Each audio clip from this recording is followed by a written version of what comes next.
Here in the public gallery, and welcome to anyone who's watching online. For anyone who hasn't been here before, if there's no fire alarm planned, so if it sounds, then it's out this door, out the main door, turn right, go down the ramp and meet outside the cathedral. I'm going to welcome all the members of the committee. My name's Ed Plowden. I'm the chair of this committee, and I'm going to let you self-organise which sequence you introduce yourselves in, but I'm going to start with Tom. Councillor Tom Menhard, Labour Councillor for Horfield Ward. Councillor Tim Rippington, Labour Councillor for Brislington East. Councillor Kaz Self, Labour for Southmead Ward. Nicholas Coombs, Westbury and Henleys. And Graham Morris, Conservative for Stockwood Ward. Councillor Emma Edwards, Bishopston and Ashley Down Ward. Rob Bryer, Councillor for St George West. Councillor David Wilcox from Lockleys Ward. Thank you all. If I can just If I can just remind everyone here that we ask that everyone speaks with courtesy and respect, and we have a productive exchange of views. We may not agree about everything, but we do try and show one another respect. I have no apologies for absence and no substitutions. Does anyone have any declarations of interest? I'll take that as a no. The minutes of the previous meeting were held on the 5th of February. I propose that these are a correct record. Would someone like to second that? David. Are you content to confirm the minutes as a correct record and I sign them off? That's yes all round. Great. We have a table of actions from the previous meetings if required, but I'm just going to very briefly say that 2 are done and 1 is programmed for a briefing, and it should be in the diaries of all the members of this committee. So if that's okay with everyone, I'm going to move on to agenda item 5, which is Chair's announcements. Unusually, and it's been commented before that I may have spoken a lot, unusually I have just one announcement, which is that all the officer decision notices have been published. There's been a few since we last met, and those are available on the internet. But I am going to invite Rob Bryer to speak and give us an update on the task and finish group that he is chairing. Thanks, Ed. Yeah, I'm the chair of the Curbside and Parking Task and Finish group. We have had a long haul to get to where we've got to so far. We have recently taken evidence from an academic called Anna Goodman, who gave us some information about different ways of judging how to charge larger vehicles. So we took some evidence on that. We've also had a literature review from the University of the West of England, Bristol Centre for Transport and Society, who did a literature review for us on curbside and parking. So we've got 2 really good pieces of information that we've been cogitating on. And the next step is we are currently going through the process of a draft strategy being pulled together by our supplier. We hope that by autumn we will be able to bring this to committee, and we will then be able to hopefully adopt a curbside and parking strategy. That's it. Thank you, Rob. I am now going to move on to the agenda item 6, public forum, and I'm going to note the time, which is 5:05. We've got 30 minutes, up to 30 minutes for this. I personally prefer to take statements first and then questions, because statements are a bit more predictable in how much time they take. So I'm going to go through all the people that have indicated that they're coming, and then at the end I'll make sure that there's no one here who is here who submitted a statement who wants to speak. So the first person I've got on my list is John Nichols. Okay, the next person who's indicated they're going to come and speak is Zoe Mack.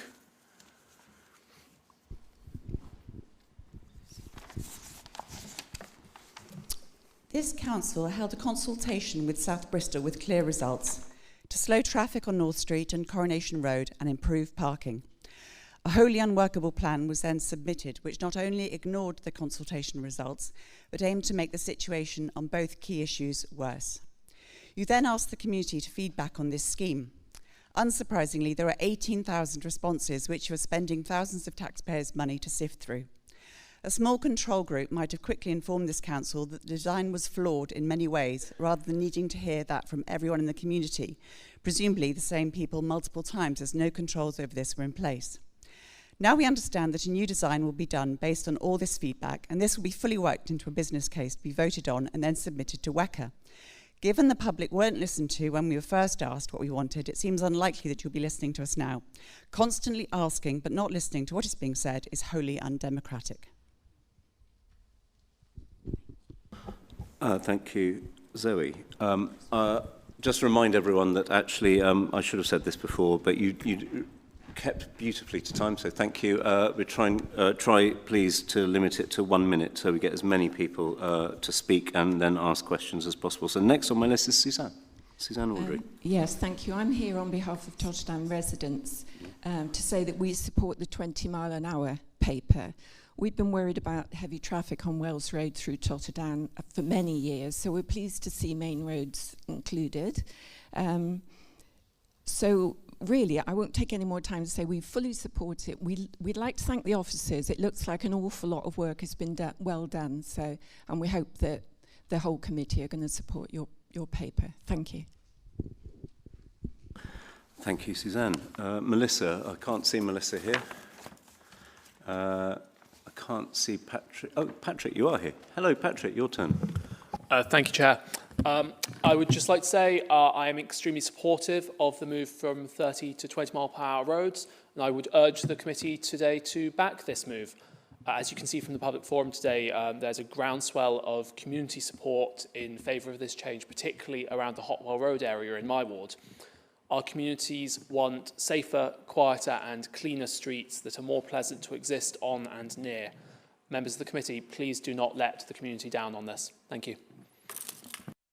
Thank you, Patrick. Next up is Dave Redwell. I believe, Rosie, you're going to speak on his behalf. It's a rare occurrence. We don't have Dave here, so you've got a minute, Rosa.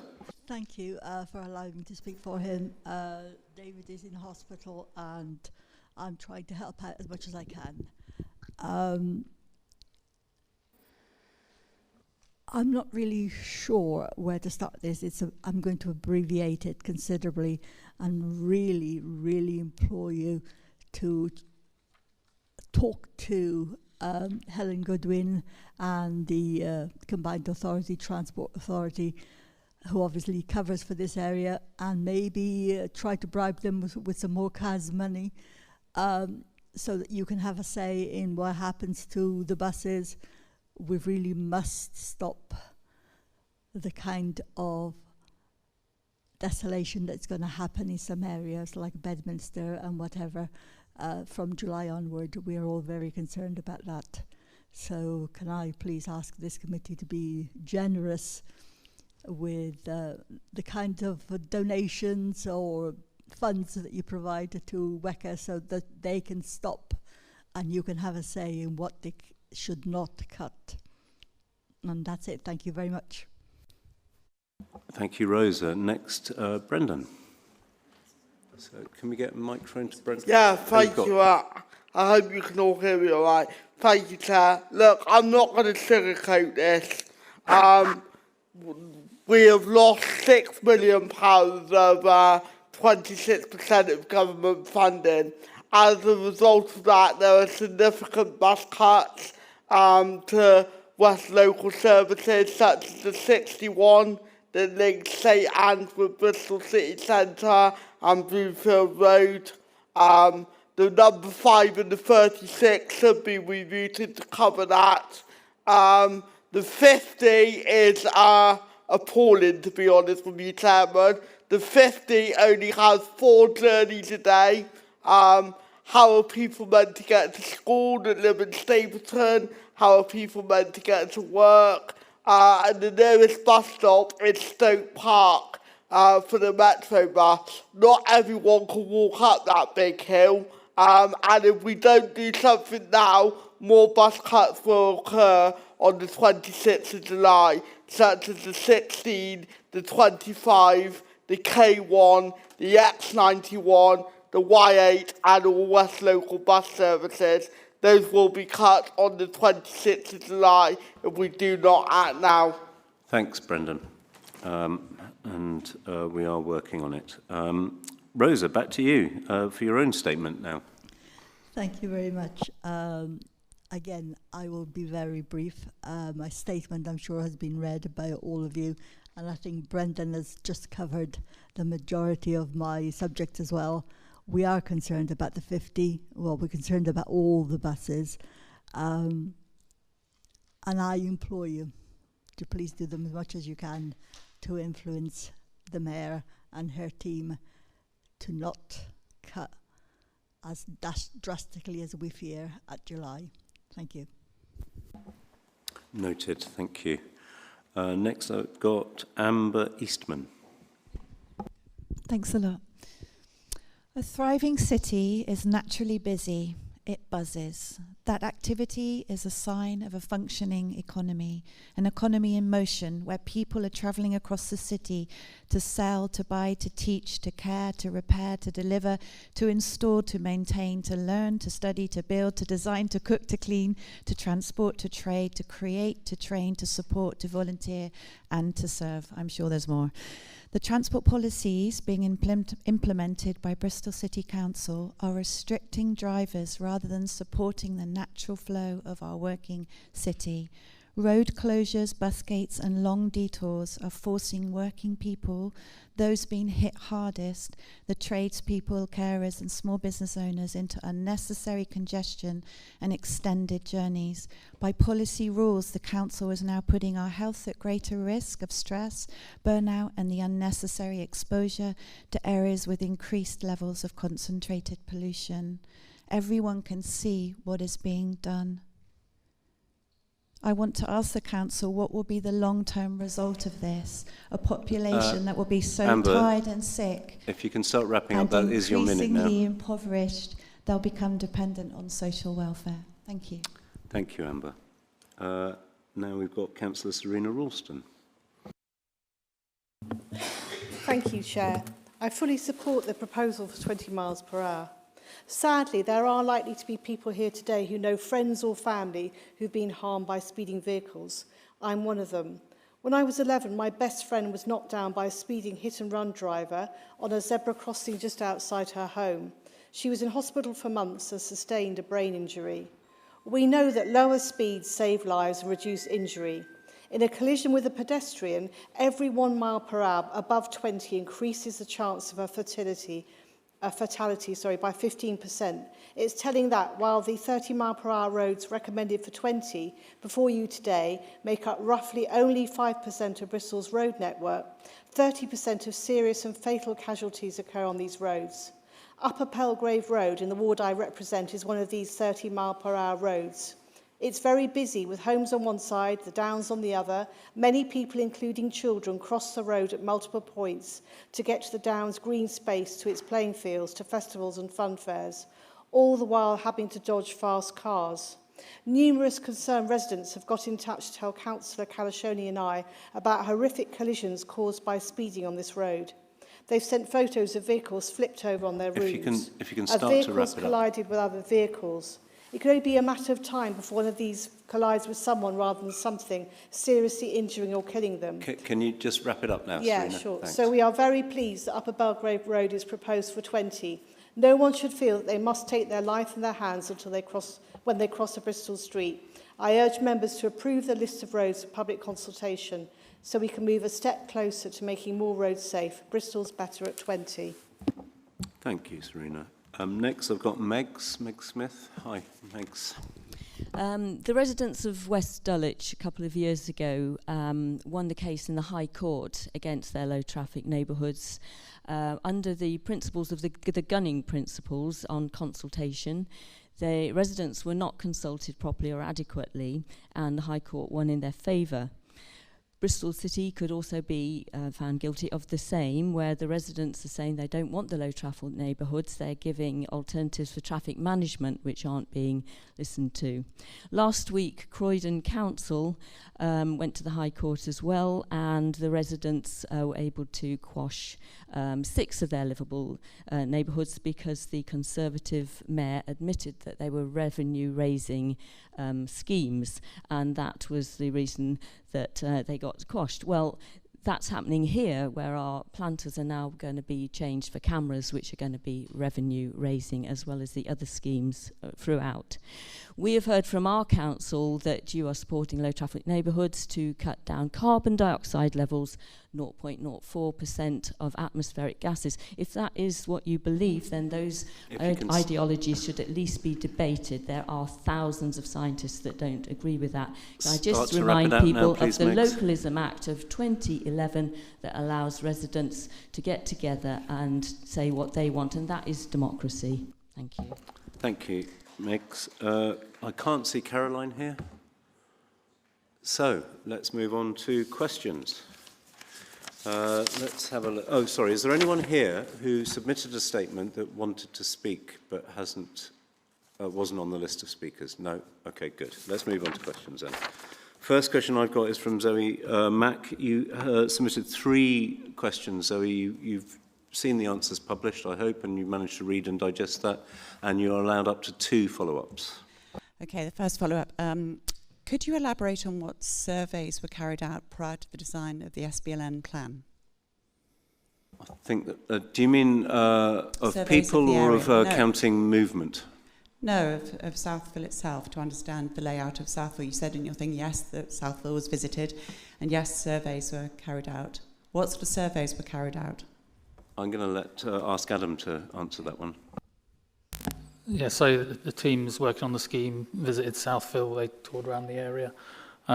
They did assessments whilst out and did appropriate surveys before drawing up the schemes. So, and I forgot to introduce Adam, who's head of city transport, so apologies for that. So, second question. So if that is the case then, so just as an aside comment, so £122,000 is now in the forecast for site investigations, which is interesting. My second question is, I see that there was £512,000 spent on external fees. How much of this went to Arup for their work on the unusable plan? Oh, I don't have the exact figures, but we can provide those if requested. I mean, there's some degree of commercial sensitivity, but you know, we use consultant support when appropriate to do business case work and develop scheme designs for us. So if we can take an action that we'll provide that that in writing. Right, the next person I've got who is here, and I think we all know who you know, Matt. So you've had 3 questions. So you've got up to 2 follow-ups. I forgot my glasses, so I'll try. This is a question for the chair. The city centre and EBLN bus gates have their blue signs mounted on bright yellow backing boards, but the blue signs at Cumberland Road are not. So they are clearly inferior and less effective, despite you expressing a desire for the city's bus gate signage to be consistent. In previous transport meetings, the head of highways outlined 6 implausible site-specific technical reasons why it would be impossible to improve the signs at Cumberland Road, and you personally restated these claims at the January and March meetings of full council. But this week, I sent you this report, which proves that all the technical reasons are invalid. So do you now accept that it is feasible to install signage at Cumberland Road which is consistent with the other bus gates? So any continuing reluctance to do so must be for other reasons. Matt, you sent that to us on Sunday. I haven't had a chance to read your full report yet. Having said that, I think the answer I'm going to give is that you keep asking this pretty much the exact same question. You've asked it on a number of occasions, and I can't really add anything to the answers I've already given.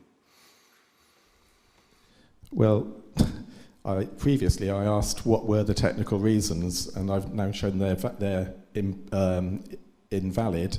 So my question was, do you accept it's feasible, technically feasible, to improve the signage, as I've indicated?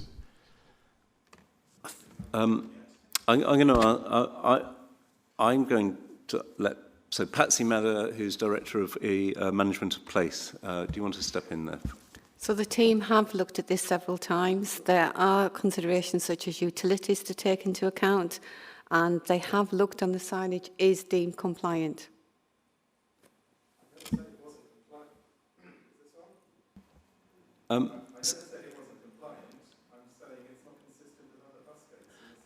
So I am going to answer that, even though it is your third question, and I'll very quickly say, I'm going to, well, what I'm going to I'm sure you'll be back, and by that time I will definitely have read your report. I'm going to repeat what I said, I think, at full council last time, which is consistent doesn't mean the same as identical. Right, next up we have Dan Aykroyd. Dan. Well, I took that as 2 questions. In fact, if anything, 3.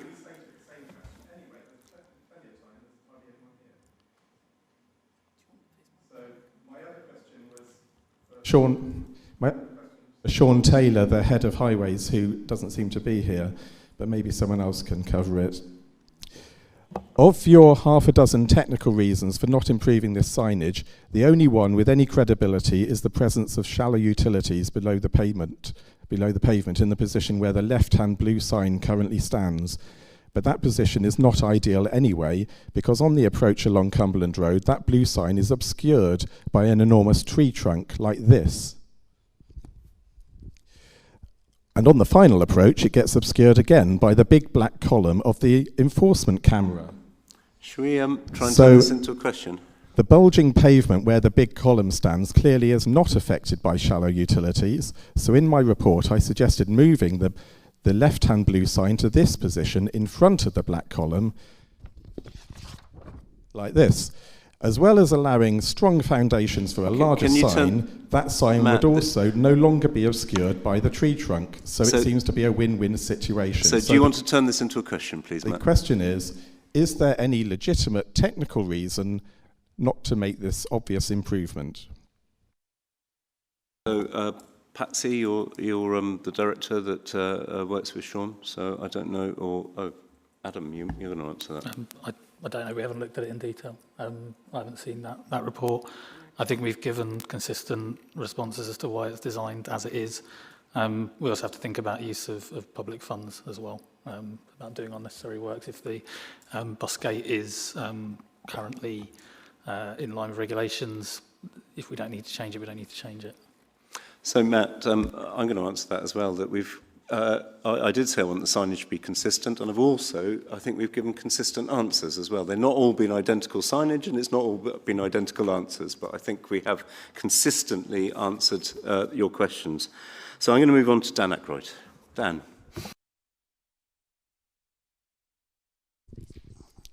Hi there. So I've got a supplementary to the question about Park Street flows. The answer gave a quite useful diagram. Do you have any data that is specific to private vehicles as opposed to, I assume that the answer was for both private and taxis and buses? So the data provided is from TomTom Move, which is basically personal GPS device data, which usually is sat-nav systems in cars. So I don't know if it includes people on buses. I'd have to check that with the team, but I would expect that this largely shows where cars are going from Park Street. No, that won't be. There won't be that level of detail. Thanks, Dan. Megs. My original question was really about coercion of the people, and I was really asking about how decisions are made. The first, and I will come to the question, but you did say that the results of consultations are just one part of the information that's used to make a decision, and there is no set point at which one issue overrides another. So my question is, if 100,000 residents came out and said no for all of the reasons, having considered all of the reasons in the low traffic neighbourhoods, would you still say that it was a democracy? Because you've just said there is never a point when one set of arguments overrides another. I would say that the people come first. So you're actually saying that whatever your decisions are for the low traffic neighbourhoods, the people don't really make any difference. Is that right? No. Right. David Ridgewell isn't here, so Satwant, I can't. Oh, no. So Satwant doesn't look like he's here either. Next, Helen Hughes. Hi. Hello. Oh, the microphone is behaving a bit strangely, I think, is it? Or does it sound all right from your end? Okay, yeah, sounds a bit echoey here. Okay, so thank you for the responses to my questions. I just find always they throw up a lot more questions. So my first question was on the fact that the local Labour Party members here suggested back in September that if cameras were to be introduced, that all residents living in the area, this I'm talking about the EBLN, would be allowed through. And your response was that that's not going to be the case, and that's not even understood, and that's not even going to be discussed in this committee. So my question is basically, you answer that, please note, giving all residents access would undermine the benefits of the scheme.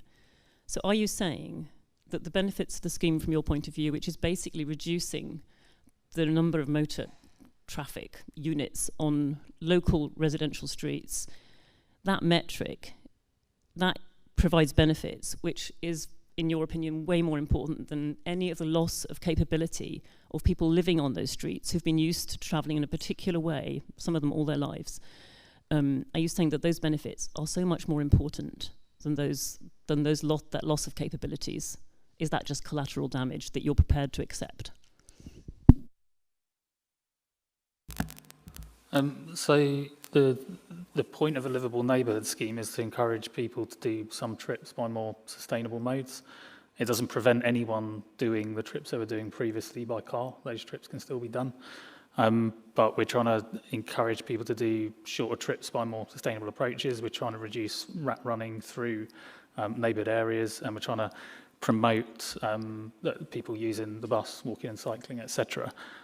Those are the key aims of the scheme. So, access is still available to everyone to all different locations. The point of it is to encourage people to use different modes, and by that includes local trips as well as long distance through trips. And you asked 3 questions, so you have a second follow-up. Okay, Helen? thank you. Yeah, just to comment on that, I think we all know that. You're not saying anything we haven't already heard. It's just that people have a lot of issues with this which are not being heard, and a lot of them are people with disabilities who are kind of acting as canaries in a coal mine here. So my second question was about the EBLN current consultation, the moving traffic enforcement consultation, which is based, it says, on the consultation, gives you a link to the moving traffic enforcement powers, which have been granted Bristol City Council by government.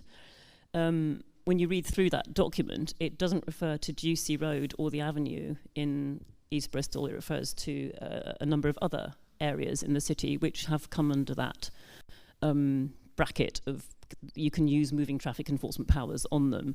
And I didn't quite understand the answer, but what I do want to highlight and ask is the fact that you've said that following discussions with the emergency services, you've decided to use these special powers there. It seems to me that the reason why you were doing that was because so many people were so worried that the emergency services couldn't get through because you blocked the roads. You created the hazard, which you are now trying to remove by replacing it with cameras, and you're using special powers in order to do this. How is that okay? So the original 6 sites were when moving traffic enforcement powers were first granted to the council.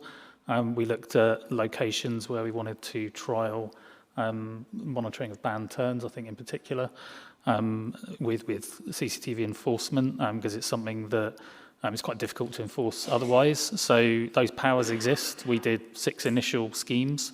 As part of EBLN, there was issues raised about some of the point closures, making it slower for emergency vehicles to get through. Now, we did engage with the emergency services before the schemes went in. We then carried on engaging with them, and yes, people raised concerns. So we looked at the issue, and what we were finding was that fire crews, etc., were having to stop, obviously, lower the bollards, and that was taking longer than expected. There was also some issues around having the right information. So we've worked with them and discussed with them how best to make changes to that, given that it's being raised as a potential safety issue. And the use of moving traffic enforcement is one option to make it easier to monitor those areas and prevent through traffic going through them, whilst allowing easier and quicker access to emergency vehicles, which is why we've taken that option forward. Thanks, Adam. So I would just like to say that you're implying, I'm just going to also respond, which is you're implying that somehow these powers are special and maybe we may be abusing them. These powers are available to any highways authority that applies and goes through the proper procedures from the Department for Transport. I'd also like to say that we did actually debate the answer to your question, the written answer to your question at some length, because it was quite ambiguous what you were asking. And so we're not going to sort of dwell on that now, but you're here often, Helen, so I expect to see you again soon. And we weren't quite sure whether we should be answering about EBLN or the other 6, so we've done our best, and I'm sorry if you don't really understand the reply, but it did stand out as one that we did have a bit of a discussion about. I'm going to move us on. I can't see Terry here. I can't see... sorry? Brendan, you're here. Yeah. Hi, hold on. That's better.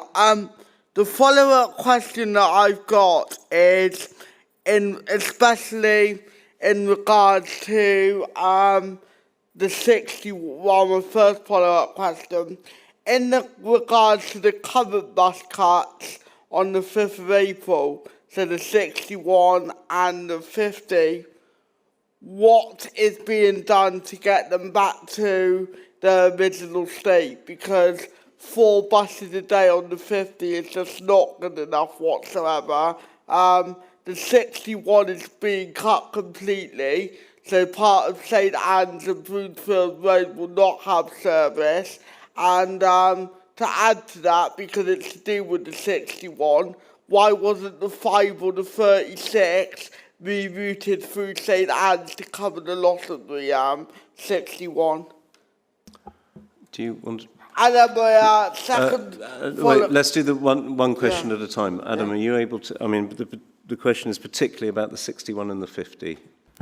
Yeah, so there's obviously limited funding available to support bus services, and there's a lot of demand, and we have increasing costs. So there has been an assessment of the benefits of various services in terms of the number of people that use them and whether there are alternative services nearby. And that's how conclusions have been got to as to which services get supported and which don't. We're also working with the combined authority on more bus reform, about how we improve the enhanced partnership and what other bus reform options there are, as all those things play into what services we can provide. Obviously, we're disappointed when services aren't retained, but there is limited funding to support all the services that we have running. I'm just going to add to that we've had to make difficult choices. As you pointed out, there's been a significant cut from the grant from central government, and there are some bus services that really not performing at anywhere near the level that even that we would want to support them. And I think 61 was one of the West Local services.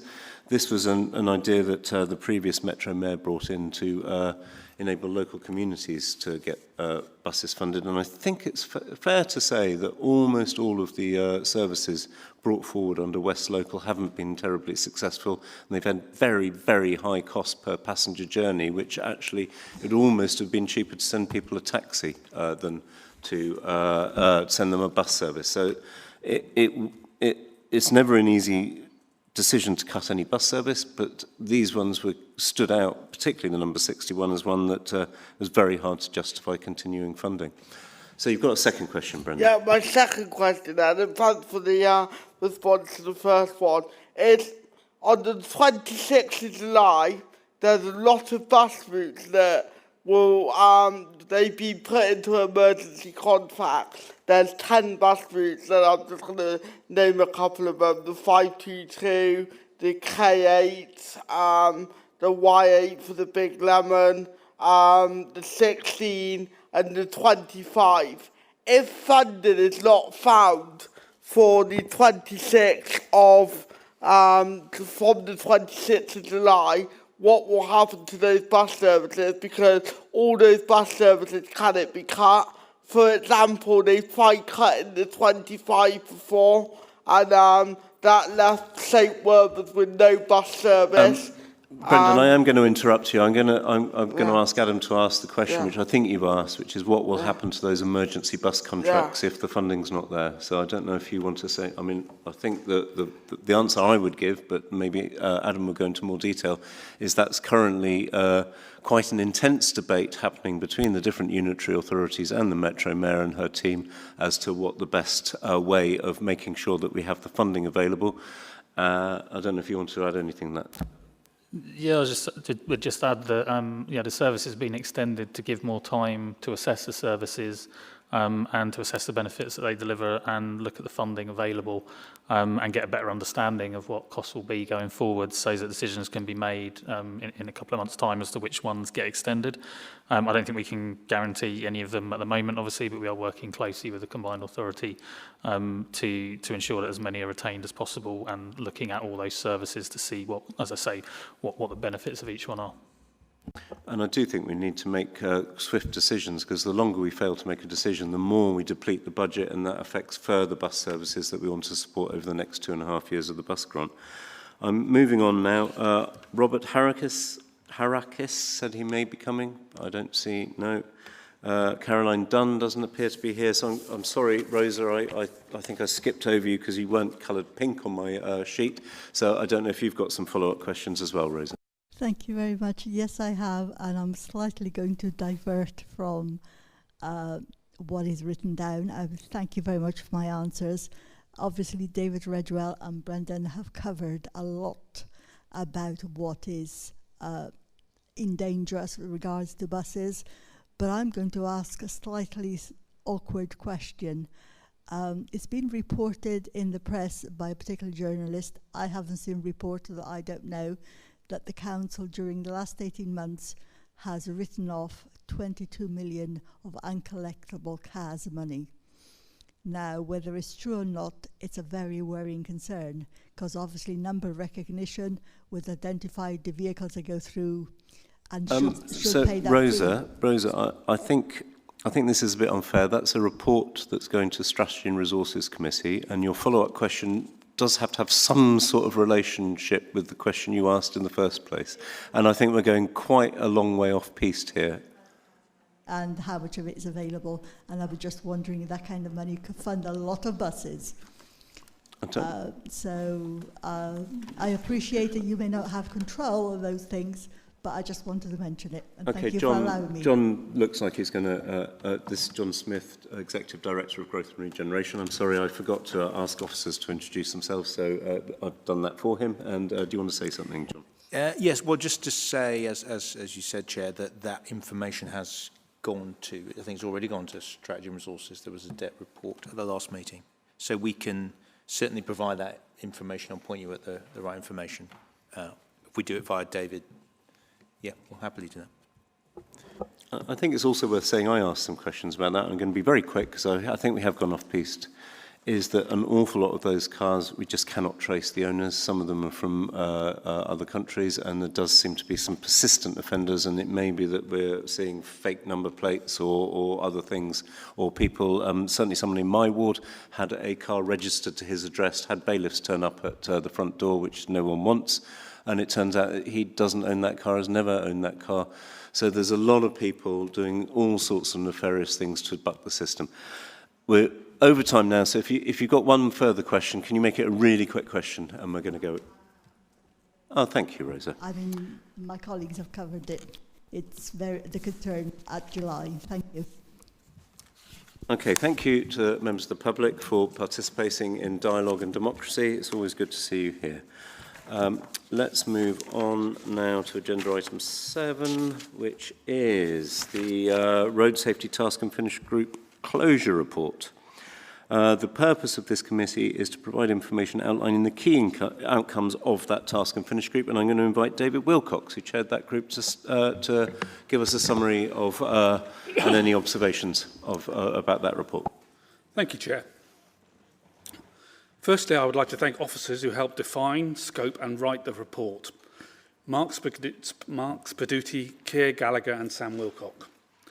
Also, the members who attended, who were Councillors Emma Edwards, Kaz Self, Nick Coombs, Graham Morris and Ed Plowden. Also, the stakeholders who attended an online meeting to share their experiences and give feedback on how the plan should be shaped.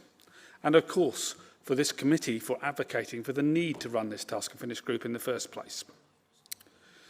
We met over several meetings from October 2025 and we endorsed and adopted a safe systems approach as it's the most pragmatic and comprehensive way to design and implement the strategy. I am pleased that the report has detailed 33 separate data and evidence-led outcomes which will form the next road safety strategy for Bristol City Council. Any actions to reduce casualties must be based on the hierarchy of control. Remove the hazard, replace the hazard, separate people from the hazard, and then change the way people work around the hazard, and finally, use personal protective environments. It's far too often that the blame for collisions is transferred to the pedestrian or cyclist, when the specific reason for the collision is poor road design or the one-ton steel vehicle that is being used incorrectly. We are not alone in working on this issue at this time. Transport for London has just released its second iteration of its Vision Zero action plan. I agree that it is possible to reduce road deaths to zero and still maintain a vibrant, sustainable and economic city. The current trend for the number of killed or seriously injured is downwards. Unfortunately, there is a short-term rise in casualties that the road safety strategy must urgently address.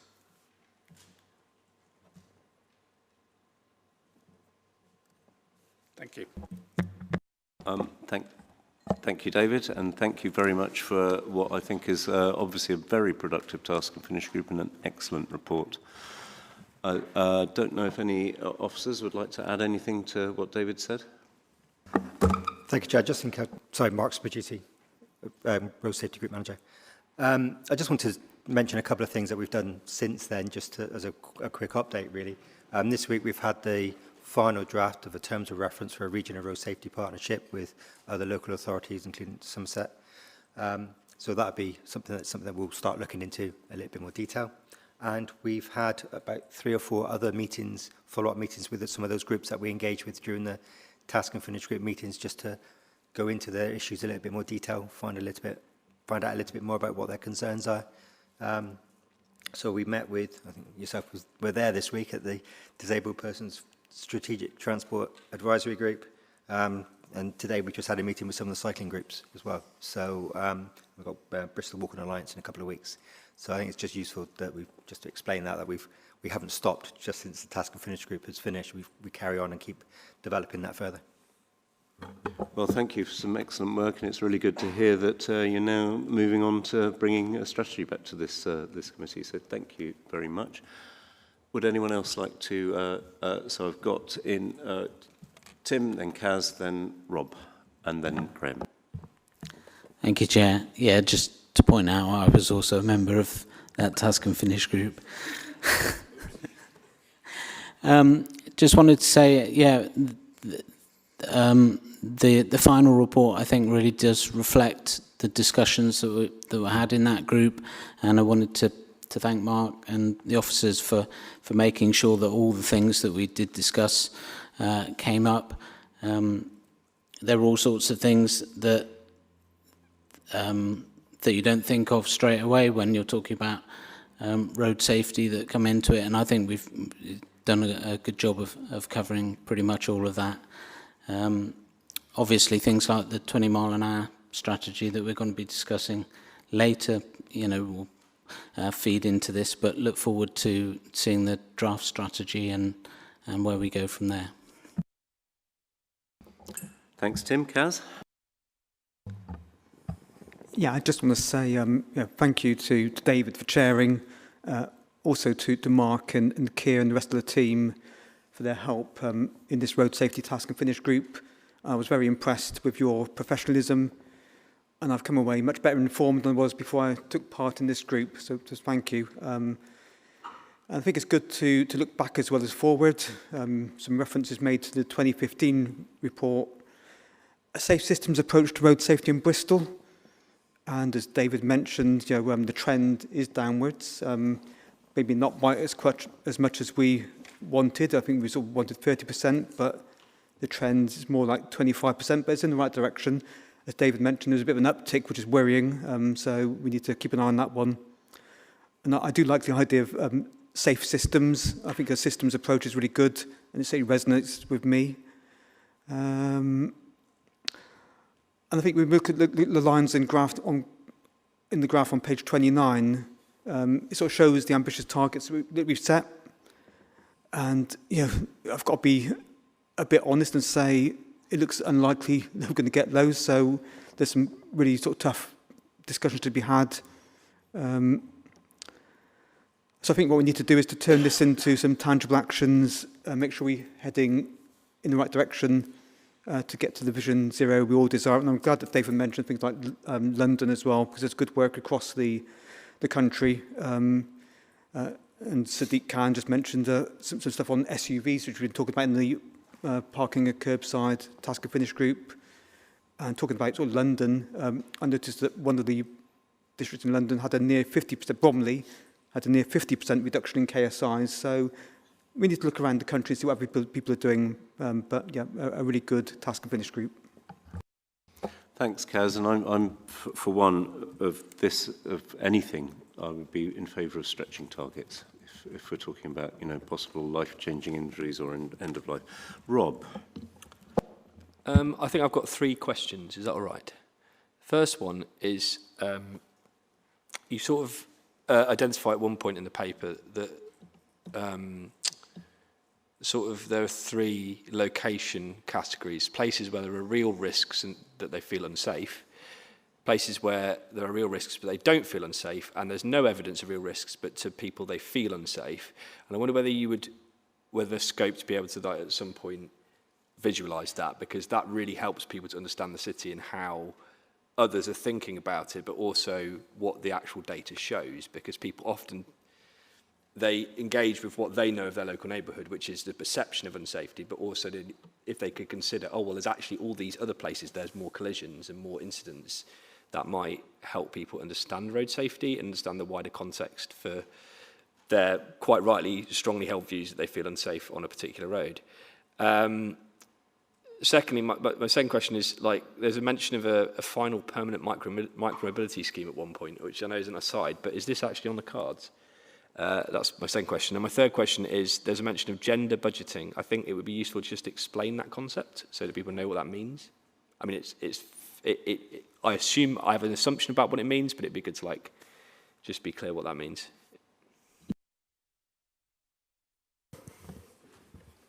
I can, Keir Gallagher, Road Safety Technical Lead. I can potentially answer some of those. Mark might follow up. So on feeling of safety, there was a lot of discussion about how you balance safety and feeling of safety. Councillors from the group were clear that both are very important. Achieving one, not the other, isn't a successful road safety strategy. But we do need to do a lot of work now to improve our data and understanding of feeling of safety, because it's a very subjective thing. 2 people can experience the same thing. One doesn't feel unsafe, one does. So I think the first step is improving our understanding across the city of where people feel unsafe, and then matching it with some of the more hard data we have about where there's been collisions, and then, absolutely look to how we can present that and identify solutions to address those things. In terms of gender budgeting, that was specifically raised by one of the stakeholder groups as a suggestion. I don't think we're at a point where we've explored whether that's something we would actually like to do. I think that was included in the section of just highlighting what others had suggested. So I can't answer in detail what that would look like in the context of road safety. In terms of micro-mobility, I think that is referring to the fact that, in theory, the government has said that they will bring forward legislation relating to this, but they have not given a clear time frame.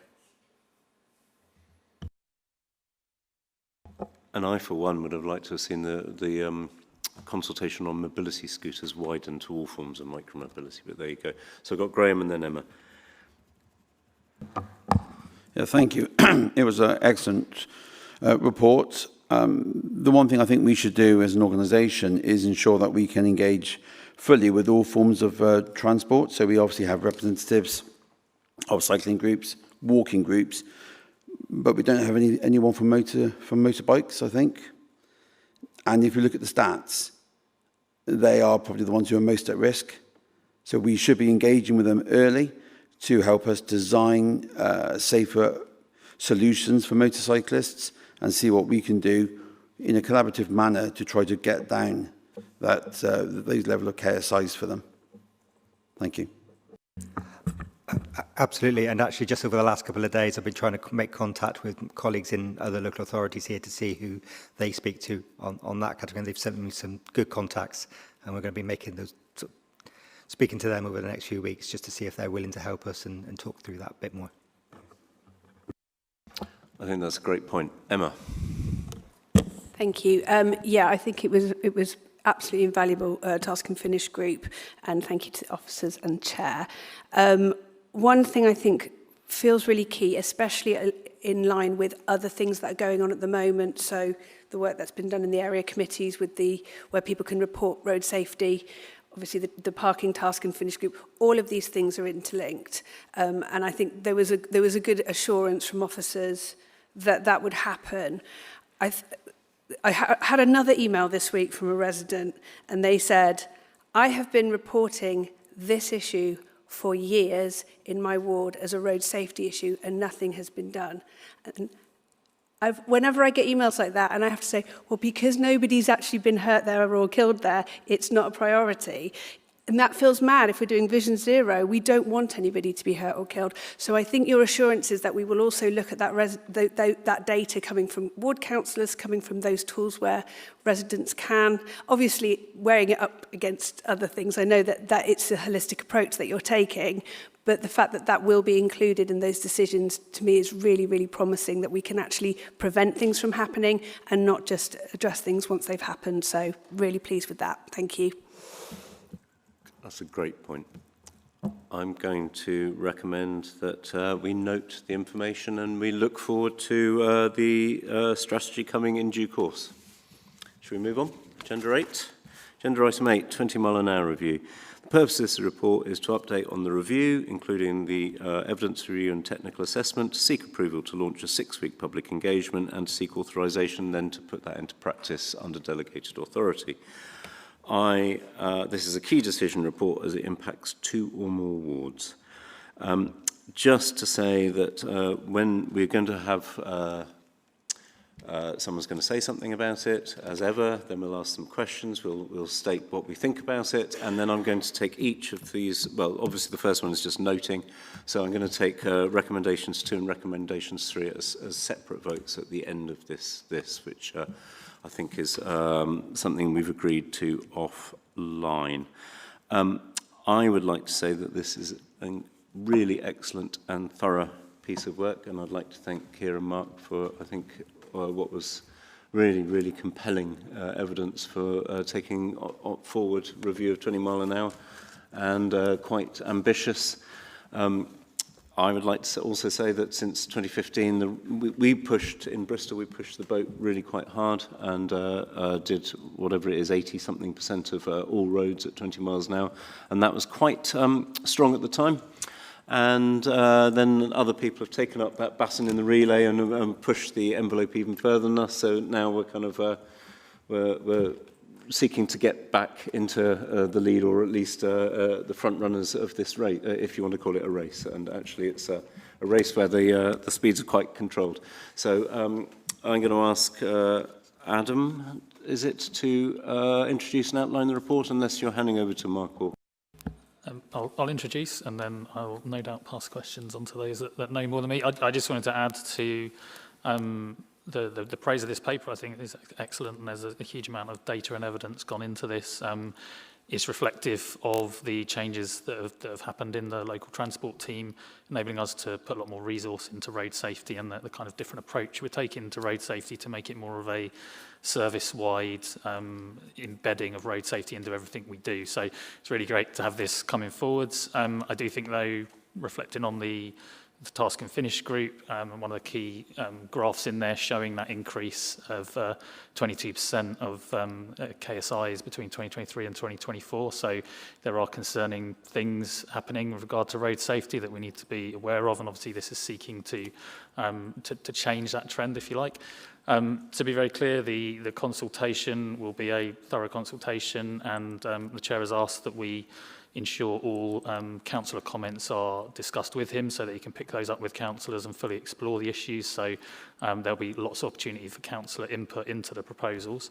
There is a lot of evidence, and I think it's worth highlighting some of that evidence. So you know, in general, 20 miles an hour are well supported and effective. I think the point C that sets out that if you make an emergency stop at 20 miles an hour, you'll have stopped in 10 metres, where if you were starting at 30 miles an hour, you'd still be doing 28 miles an hour after 10 metres is a really, really key point that explains why 20 mile an hour is so important in an urban context.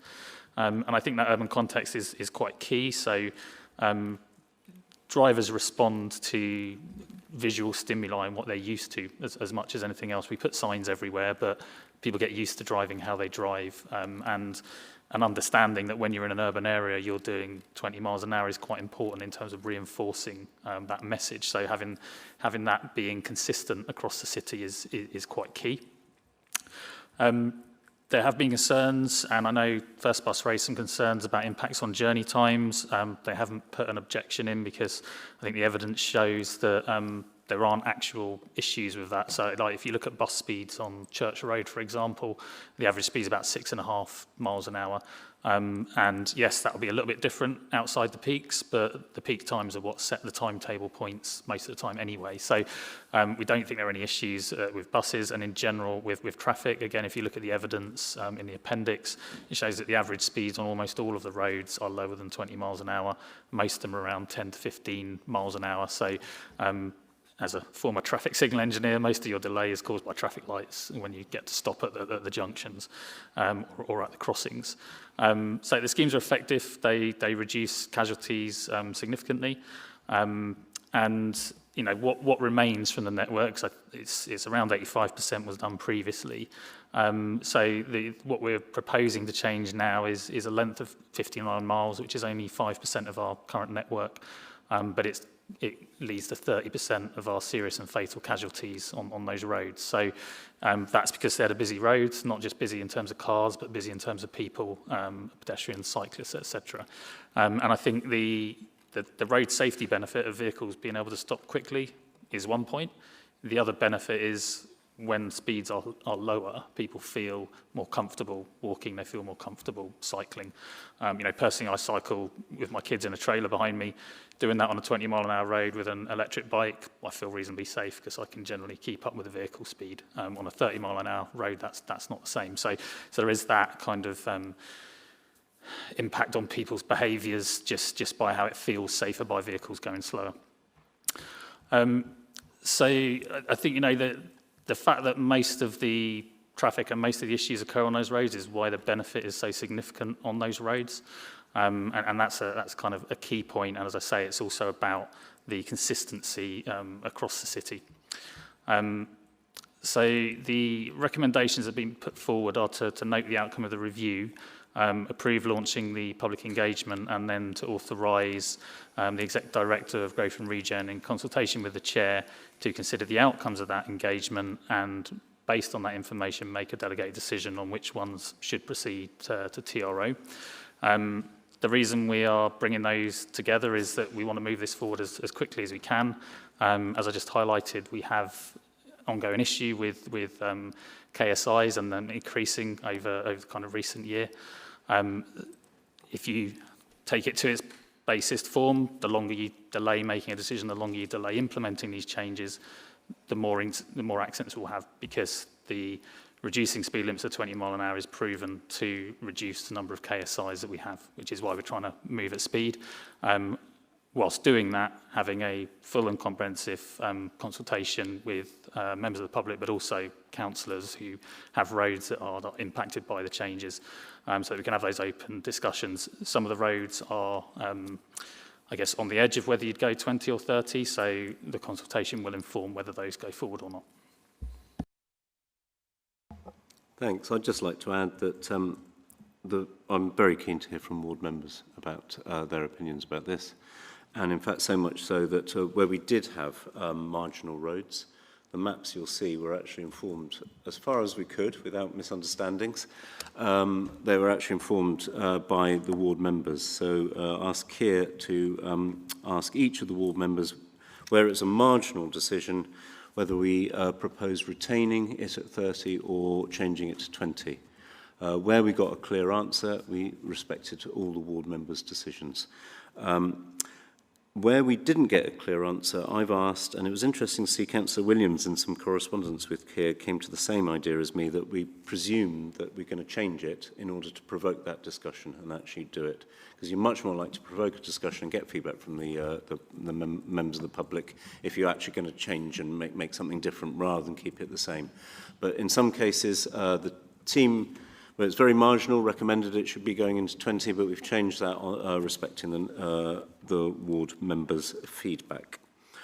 And that's the approach I hope to take in both the public engagement and the formal TRO processes.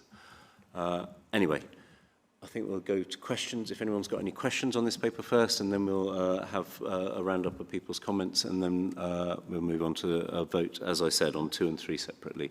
So I've seen Tim, then Kaz. Yeah, thanks, Chair.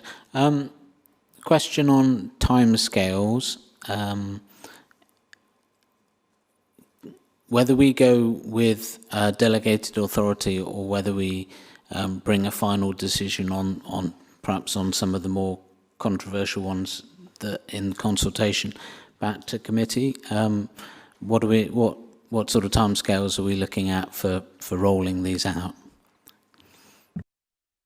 So I think if we come back to committee, it'll delay things by, I think, 15 weeks. But I don't know if you want to give more detail on the timescales.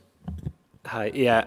So the current timescales, if based around delegated authority, are to try and deliver this by the end of this next financial year, so by March 2027.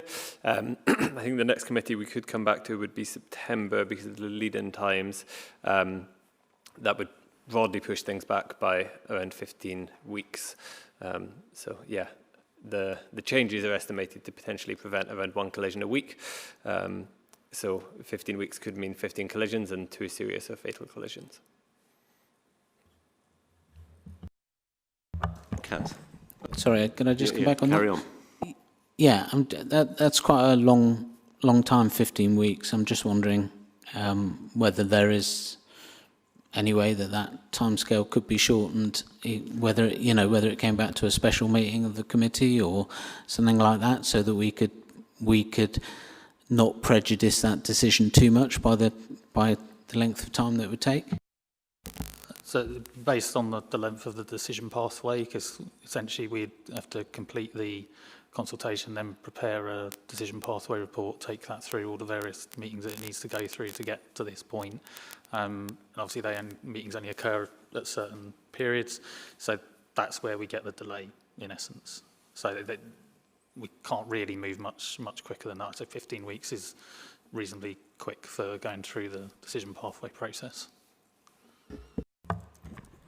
It does seem a bit inflexible, I know it's a committee system, but I'm looking at John here in particular about whether there might be, ways on occasions that we could improve this to get things through a bit quicker if we wanted to. I don't know if Tom wants to come in there. I've just got a follow-up question. The bit I'm trying to get my head around is this. I don't actually understand 15 weeks. Under the old cabinet system, the decision pathway was 8 weeks. And you're going to have to go to the policy committee chair's briefing anyway, presumably, to do in consultation with, if the delegation passes. If you're going to have to go all the way to the PCCB, it shouldn't then be another 15 weeks from there to then come to a transport committee. I'm just struggling to understand your timeline. I certainly deal with the PCCB. They happen every week, obviously, and just, we can prepare a paper and submit it in the week, can't we? It can be done. In fact, the consultation can be done by email. I mean, so that's obviously a very swift process. There are ways to truncate things, but it depends when the committee falls councillor as well. So yeah. We have more frequent in 15 weeks. Time scales, have you guys? I'm afraid I haven't double checked. Yeah, so the hope is to launch consultation at the start of April, which should run until the middle of May, and then have around sort of a month to sort of consider that, and then take a report towards the end of June to, if it was delegated decision, to Councillor Plowden and John Smith. There's a committee in July.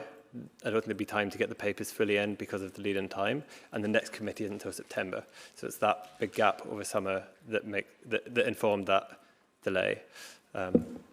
So maybe we just move the Transport Committee meeting back a couple of weeks to accommodate you not having to wait until September. But there's always a solution, right? And we also haven't voted on the dates for next year's policy committees yet, because that happens at annual council in May.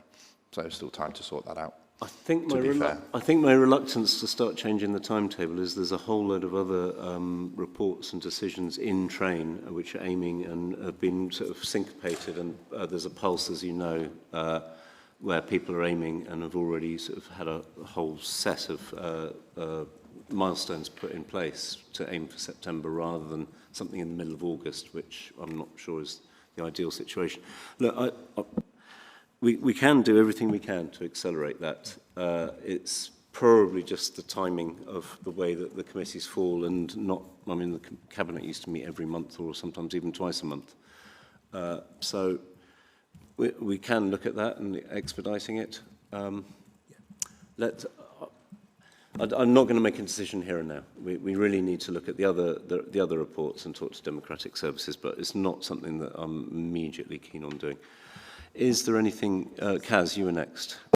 Thanks, Chair. Just a point of clarification, Adam. In the report, on page 84, it says First Bus and Stagecoach, general strong opposition. So I just want to check with you the position of the bus companies, please.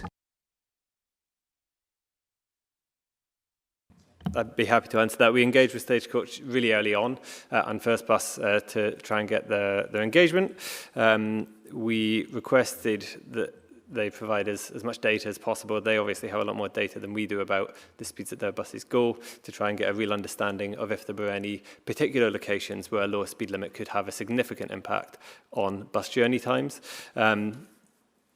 We've had that feedback of general, in theory, strong opposition, but we haven't had any road-specific feedback, which makes it very, very difficult, because we cannot apply a blanket approach of saying there'll be 30 miles an hour where there are any buses. We are hoping that as part of the public consultation, they will be able to provide a bit more detailed feedback. They did say that they are undertaking some modelling based on that. So hopefully there's still time for that to come and inform a final decision. But we can only ask so many times and give them so much time because we do obviously need to progress with this project. And just to add to that, I've had a conversation with First Bus, who back in 2014 or so, when we last did this, had a fundamental blanket objection to it on the basis it would slow their buses down. And this time they've said, no, we get it. If we're going to object to anything, it will be evidence-based and point-specific. So I think that's a really positive thing. The other thing I've said to them is, if you were thinking of putting both on ingress and exit, egress, on and off doors on your buses, I think that would probably do more to speed up your buses than it would do than anything that 20 miles an hour is going to do. So I think we need to look at this in the round and see if there's other things we can do to speed up the buses, rather than assuming that 20 miles an hour is actually going to have any effect at all. In fact, in the report, it says that both it shows that 20 miles an hour, a number of things have shown that there's no change in journey times. In fact, if anything, reliability goes up. I think it's very counterintuitive, but if you look at motorways, putting a 50-mile-an-hour speed limit actually means that more vehicles get through more quickly. Weirdly, it's counterintuitive, and it's been shown, I don't think in anything peer-reviewed or scientific, Kaz, and I know you're keen on that sort of level of evidence, but I think there's a general consensus that 20 miles an hour, actually, like 50 miles an hour, is an optimum speed for busy urban areas. And also, I noticed that the greatest benefit is actually faster and, no, that's a separate point, but there is no real impact on journey times and actually an improvement in reliability, and that's what we all want for our buses, isn't it? But Kaz, I can see one. Yeah, I accept that, Ed, and we were discussing with Tim and myself beforehand, sometimes you're on a bus and it actually speeds along the road, and that's more concerning to me sometimes than just travelling at 20 miles an hour, but it doesn't happen very often. I'll let Keir come in and then... So just one other point in terms of to fill councillors in and some of the discussions we've had internally with regards to buses. So we have worked closely with the policy team and the bus public transport team on this. And the reality is that a lot of our key bus corridors are also key corridors for walking and cycling. And the limited road space we have has often been prioritised to creating bus lanes. And therefore that doesn't really leave much space for other measures to improve the safety of cycling and walking. And so that's why 20 mph potentially can be a really good compromise where you still have that bus priority moving through the city, but you also slow down speeds so that other people using those roads are safer. So that, just hopefully provides a little bit more context. Rob. Are we in debate now, not questions? One more question from Tim. Yeah, thanks. When I was looking into why some of the streets that I proposed didn't get through last time in the, the initial 20-mile-an-hour zone, one of the things that came up was about the police objecting on the grounds that the average speed on those roads was too high, and therefore bringing them down would cause a lot of speeding that they wouldn't have the resources to prosecute, if you like. That's my memory of what the argument was. But have the police been consulted this time round, and have they dropped those kind of arguments from? Because my understanding is that it was police objections that stopped some of these roads last time from going down to 20. Yeah, so we, again, as a key stakeholder, we approached the police really early on, and we provided them with data on all of the roads, including the average speeds that Adam mentioned. And they've come back in general and said, broadly, we don't have any objections to these, but effectively said they'll sort of hold their judgment a little bit on some of the individual roads until later. However, as Mark mentioned, there is a developing regional partnership. I think the thinking and the evidence has also moved on in this area. So I don't think just because there was potentially an objection 10 years ago means there would be today. I think it's fair to say that what feels like 20 has changed in Bristol because of that original rollout. And so I think there probably is a better understanding that other residential areas could now have good compliance with 20 miles an hour limits that in 2014 maybe didn't. And I'd hope they'd look at some of the recent evidence which was presented to Parliament, but also from our own monitoring of, I think we did something like 60 million, in our original rollout, we took 60 million measurements, and both Parliament and Bristol found the greatest benefit is on the roads which actually had faster limits. So so I think that's something, hopefully, that the police will look at as evidence as part of that decision. Shall we move on? Sorry, Rob.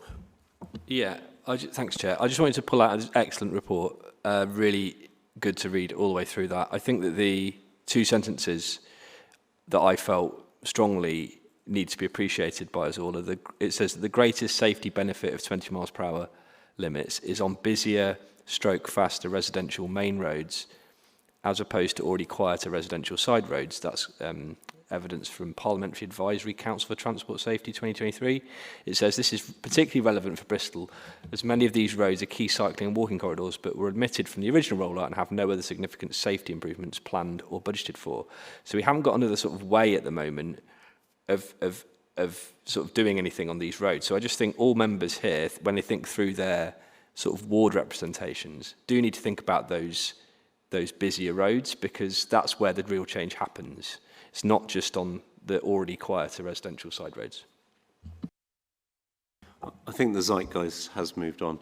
So if there's no more questions, has anyone got any comments or anything they'd like to contribute to the debate, Nick, and then, sorry, I didn't see the other hand, Nick, and then Nick, Tim and Tom, and then Kaz. Thanks, Chair. Some of you will know that I've been an elected member before, and in that role, I was campaigning for 20-mile-an-hour zones back in 2009, implemented in my area in 2011. And we had the slogan, 20 is plenty, because it rhymes, for residential areas. And with that, we built a public consensus in favour of slowing traffic on the roads where people live, while retaining the original limits on the through routes. So that worked back then. I think it worked in Bristol as well. This is a next step, as we've noted, to lower limits on those roads that were retained the last time around. And I'm not clear that the public consensus has been built up yet. And we're going out. The paper, very well written, has come out almost from nowhere without having done the work with the public. So I would be interested in what the response is from the public. So are drivers, pedestrians, cyclists in favour of these changes now? And when this was implemented in Wales a couple of years ago, there was pushback that caused a political U-turn on several of those roads, which is going through the process of being reversed now. So I worry if the response from the public consultation is mixed or even negative, then that means that the decision will be a political decision, not a technical one. If we are to make the savings, the benefits that have been outlined, but against public opinion, and if we do want to release those benefits, then we would need to make that change. Then I don't think that that's a decision that you would ask an officer to make. I think that's a decision for a politician. And I note if it takes 15 weeks to go from an officer decision report to a council decision report, then what level of information was in that officer report that it takes 15 weeks of work to get it up to our standard? So therefore, I'm glad that the Chair has agreed to take the motion in parts, so that I would not be willing to vote to delegate the final decision to officers, which is part 3, but to actually bring the results of the consultation back to this committee so that we can make that tough political decision. Tim.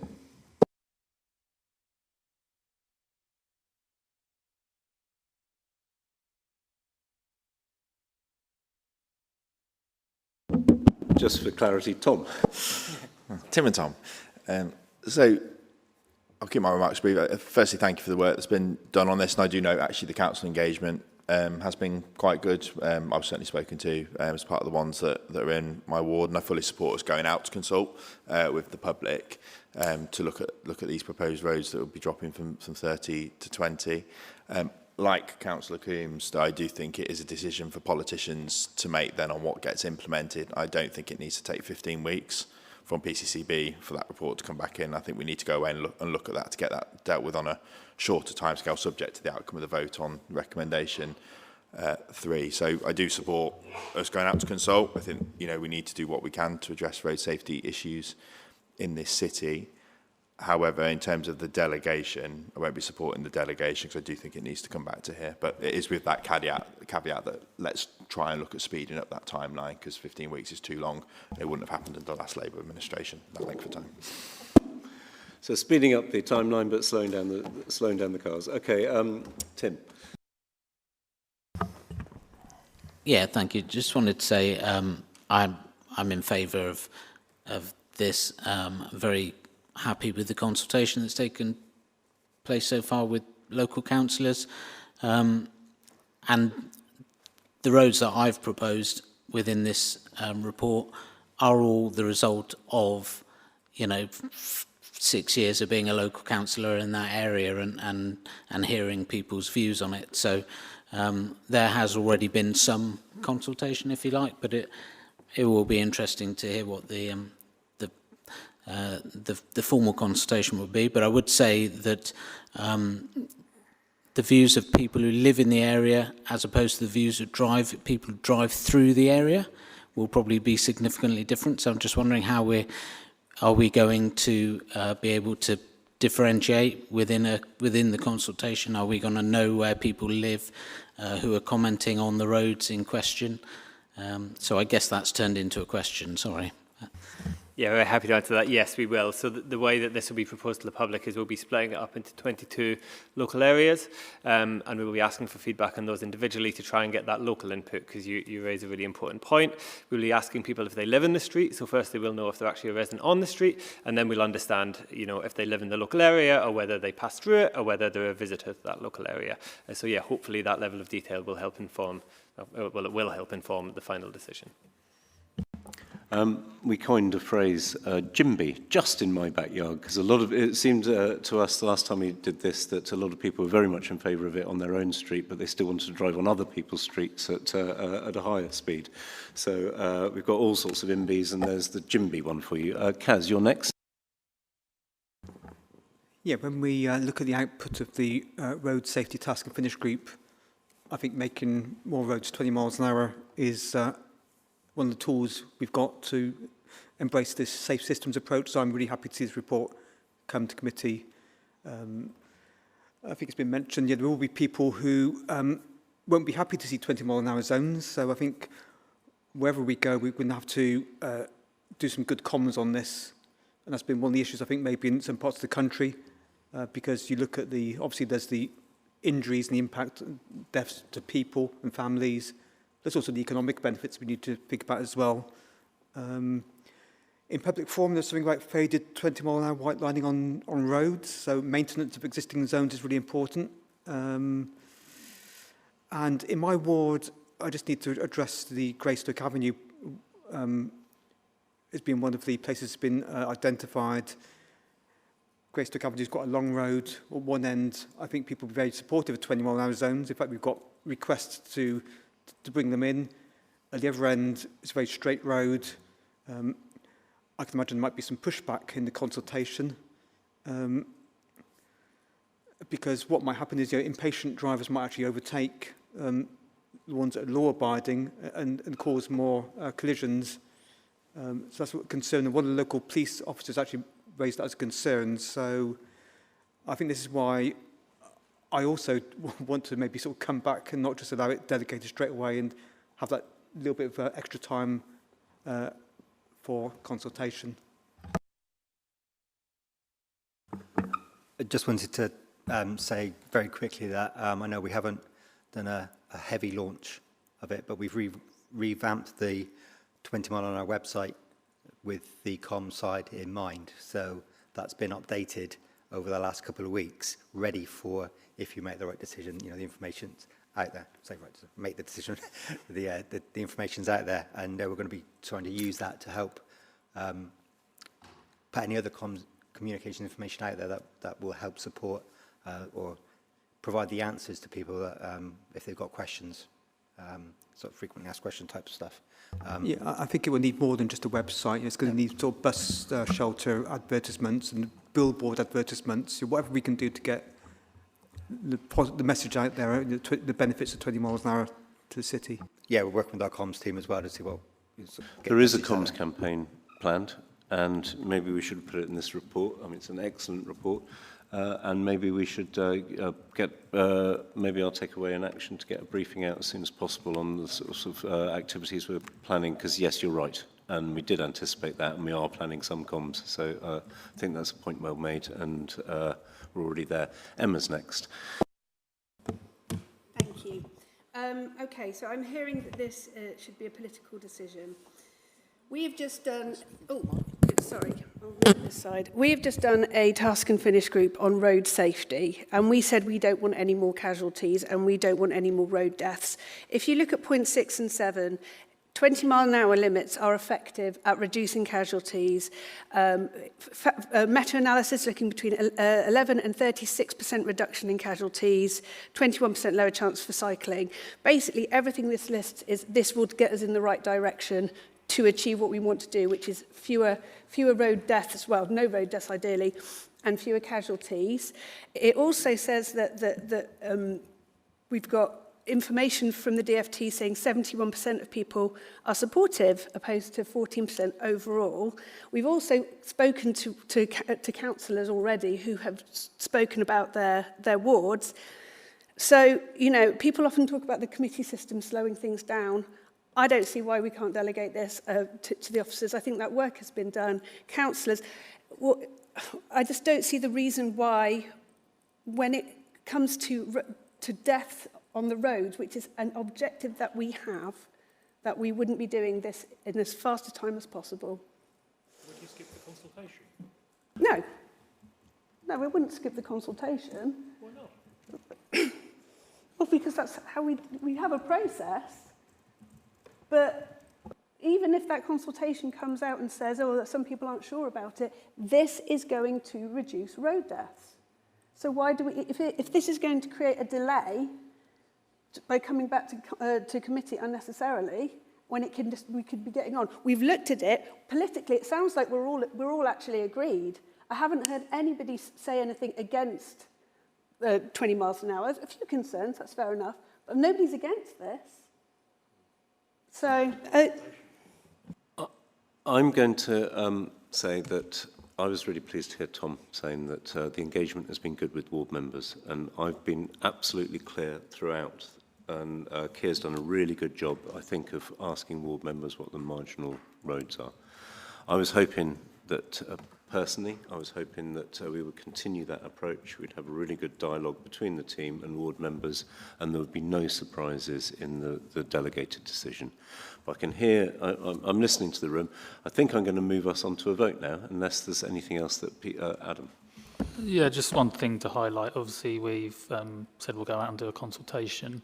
There'd then be a further statutory consultation as part of the TRO when those are issued. So there'll be 2 rounds of consultation. So, and that was the other part of my thinking, actually. Sorry, yes, you reminded me, is that we're doing 6 weeks of informal consultation. We then actually take an officer delegated notice. Hopefully, there would be no surprises, and the ward members would recognise exactly where their objections have or haven't landed. And then there would be a TRO consultation.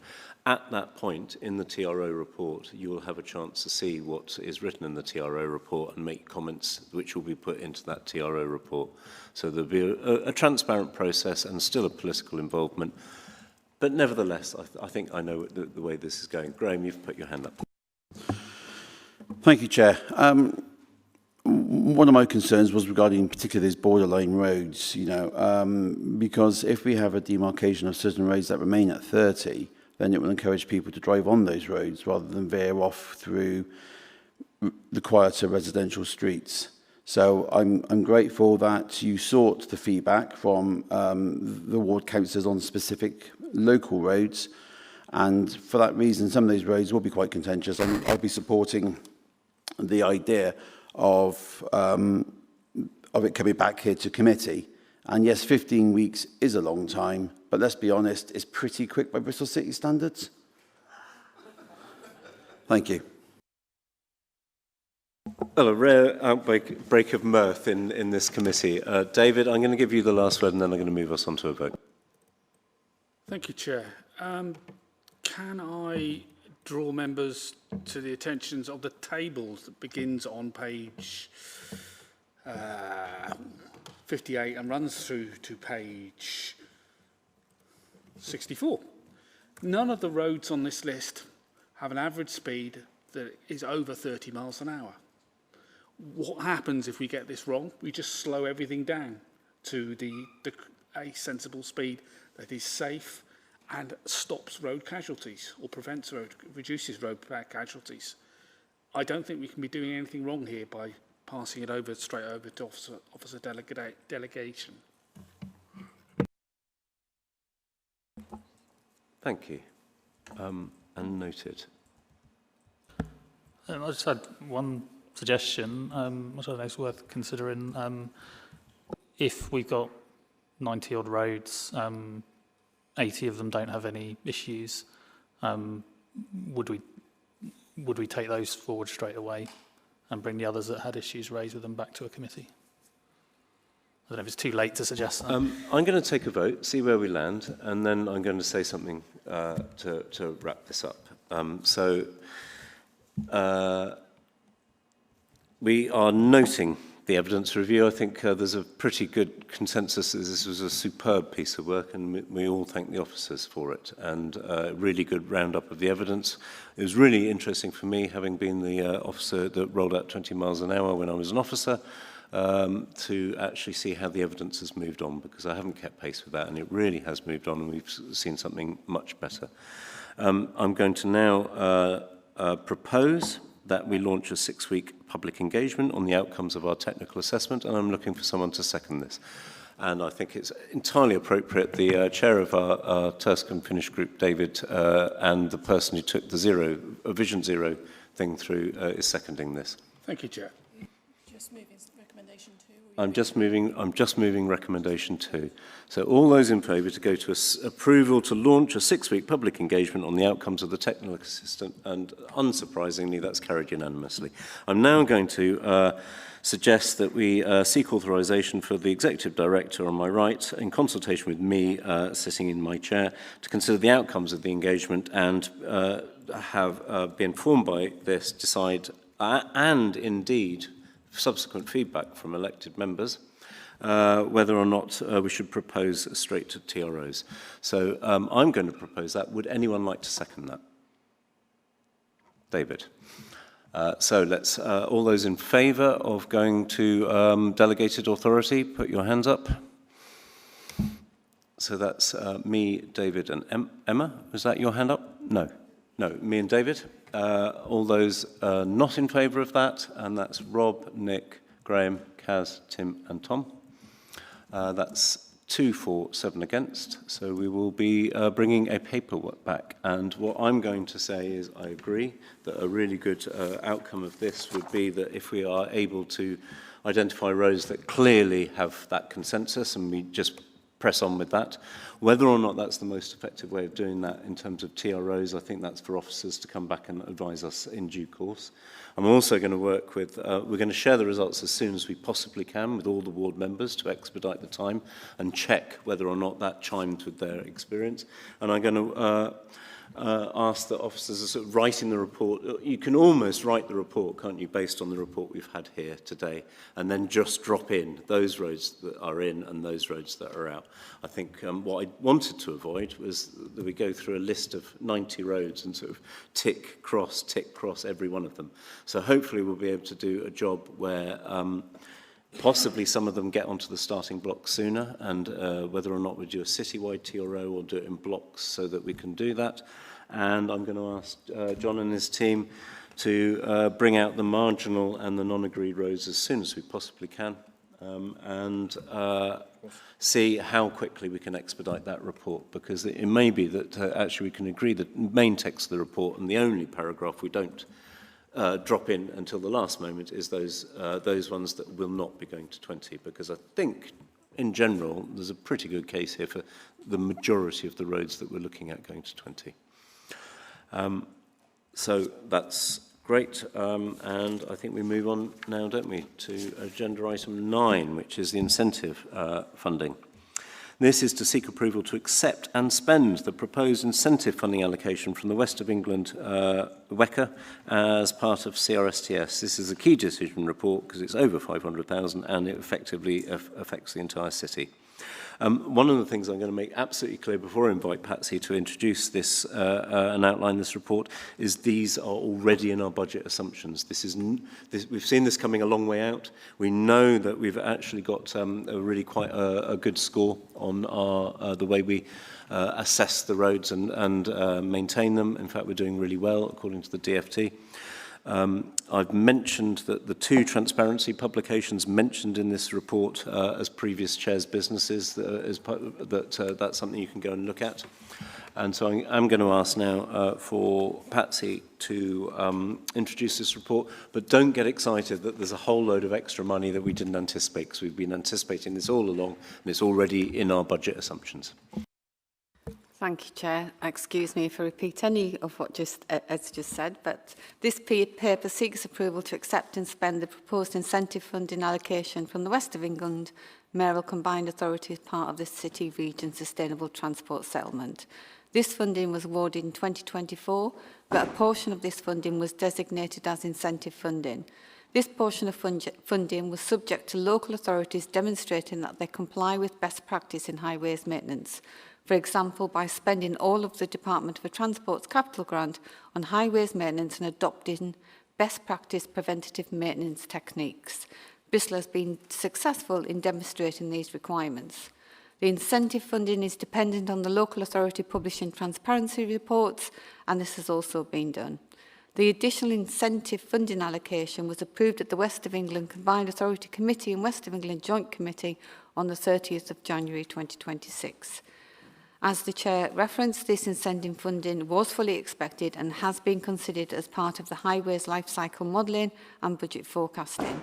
To confirm, this funding is being used in the existing programme of works for this year. The funding will be used to deliver highway maintenance schemes from the list of projects on its priority roads needing intervention in line with best practice. Bristol's allocation was 2.467 million, and the ask of the committee is that the committee approves the recommendations as set out in the report. Thanks, Patsy. I think this is possibly one of the we love a heated debate, particularly in this committee, but I think this is one of the places where it's probably the least necessary to have a debate about this. Would anyone like it to ask any questions? No? Yes, so questions first, no questions. So, Kaz. In the report, it says 1,200 kilometres of footways and 2,500 kilometres of footways. I assume that means roads and then footways on page 92. I think that's 12,000 roads and the higher number is footways, isn't it? I think. Yeah, good. Sorry, mild typo, they do happen occasionally. In fact, I'm gonna have to update my crib sheet because I've got kind of a crib sheet full of numbers because I can't keep numbers in my head. So I'm just going to make sure that that's still up to date. Is there any other? So you wanted to make a. I'm going to move away from questions and on to comments. So Tim, you wanted to say just a very quick comment. Whoever it was in the DFT who came up with the name of this fund, I think deserves to be shot.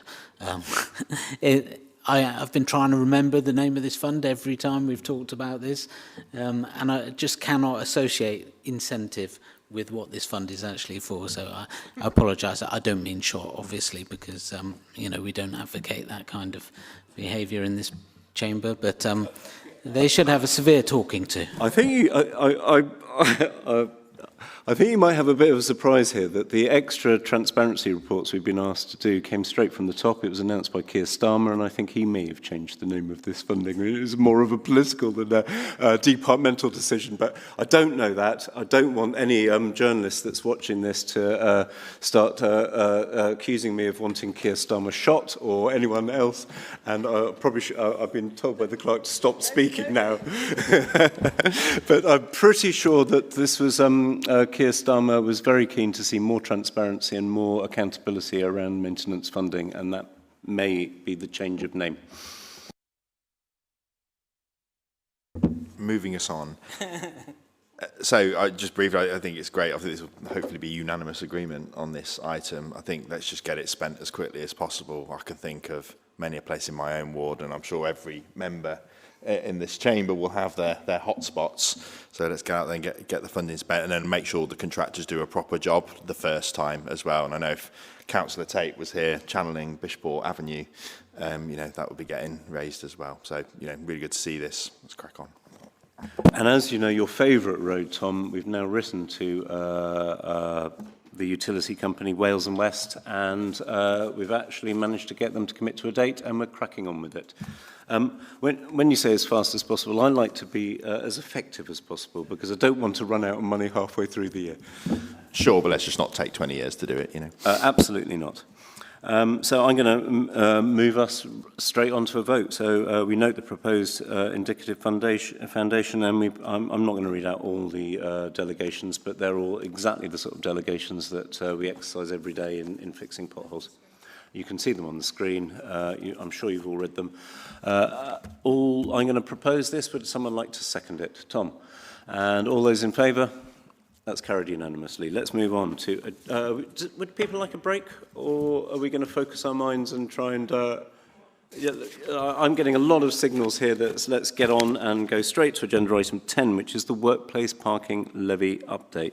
This is a report for information, and it's to update on progress with the workplace parking levy outline business case and to talk about progress against key milestones. Adam, let's canter through this at a nice swift pace, shall we? So it's an update on the workplace parking levy. I think you all understand what the workplace parking levy is. There's 3 key stages: outline business case, public consultation, and the full business case. Potential approval of that in sort of 26-27, implementation operation 28-29. There's dates shown there for the different stages. So we've been doing surveys and data collection. We did some initial engagement with employers in November and December. And an online survey was sent out to various workplaces.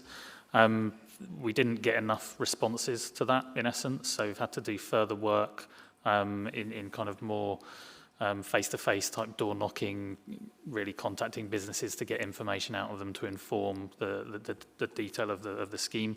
Yeah, it's really important, obviously, that we understand how many parking spaces there actually are. So we've contacted 570 workplaces, including schools and colleges, etc. We've had 92 responses to the online parking survey, and following up to that, we had off-street parking audits have also been undertaken at approximately 200 key employment locations.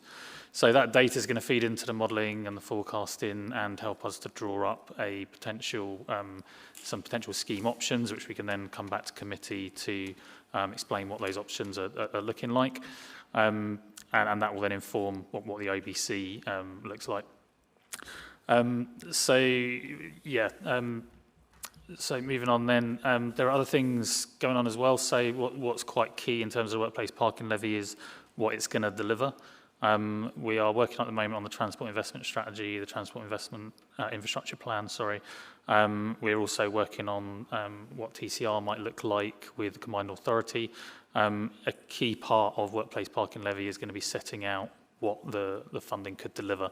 Now that could be infrastructure, but it could also be revenue funded, things like we've previously allocated funding to new bus services, for example. So lots of different options. Again, we'll start to flesh that out in the coming months now that we have starting to get a better understanding of the data behind it.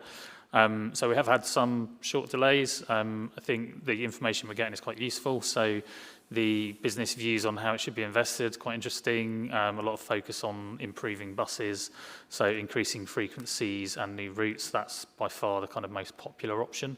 And alongside that is local bus routes, looking at reduced fares, then cycling provision and rail improvements, and then less favoured sort of things like rapid transit and various other options as shown in the report. We have also been having discussions with the DFT. They're sort of reviewing the workplace parking levy process at the moment. So when we get some more feedback on that, that may also influence how the scheme comes forward. So as it is, the report is essentially for noting the progress to date. Appreciate there has been some delays compared to the original programme. We are seeking to kind of catch up time where we can. We've had some delays partly through difficulties getting out to procurement, but then also, as I say, getting that information out of businesses. So I'm just quite disappointed that we've lost some time, but I think it's absolutely the right decision to do the due diligence and make sure that we up the sample and the survey that we've done. So there you go.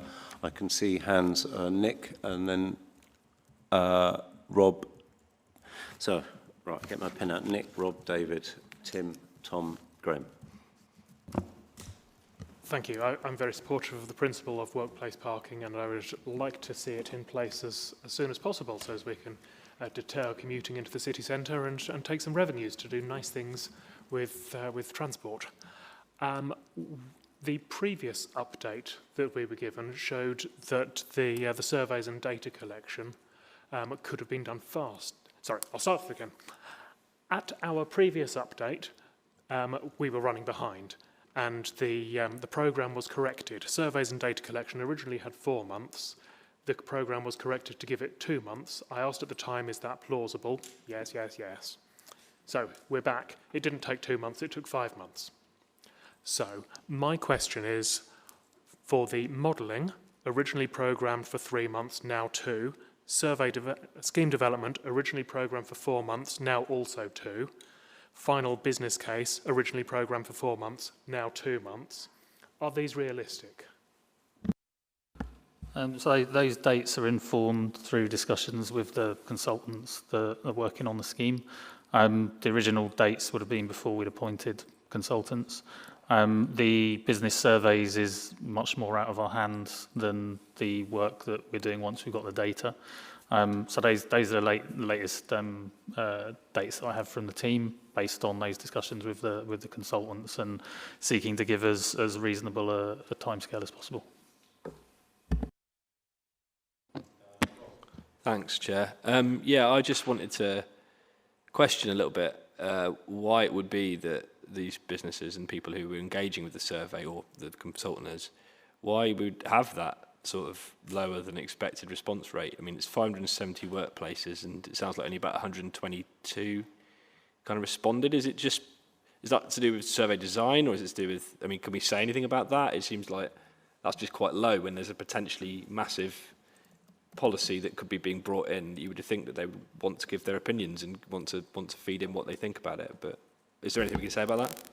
I mean, it's not unusual in all the consultations we do. I often say people don't pay any attention to what you're doing until you dig up the parking space outside their house, and then they tell you, you haven't consulted us at all, and you look at the kind of pile of stuff in their bin of all the consultations that we sent around. So, it's challenging at times because, like most people, they're busy. Businesses are busy.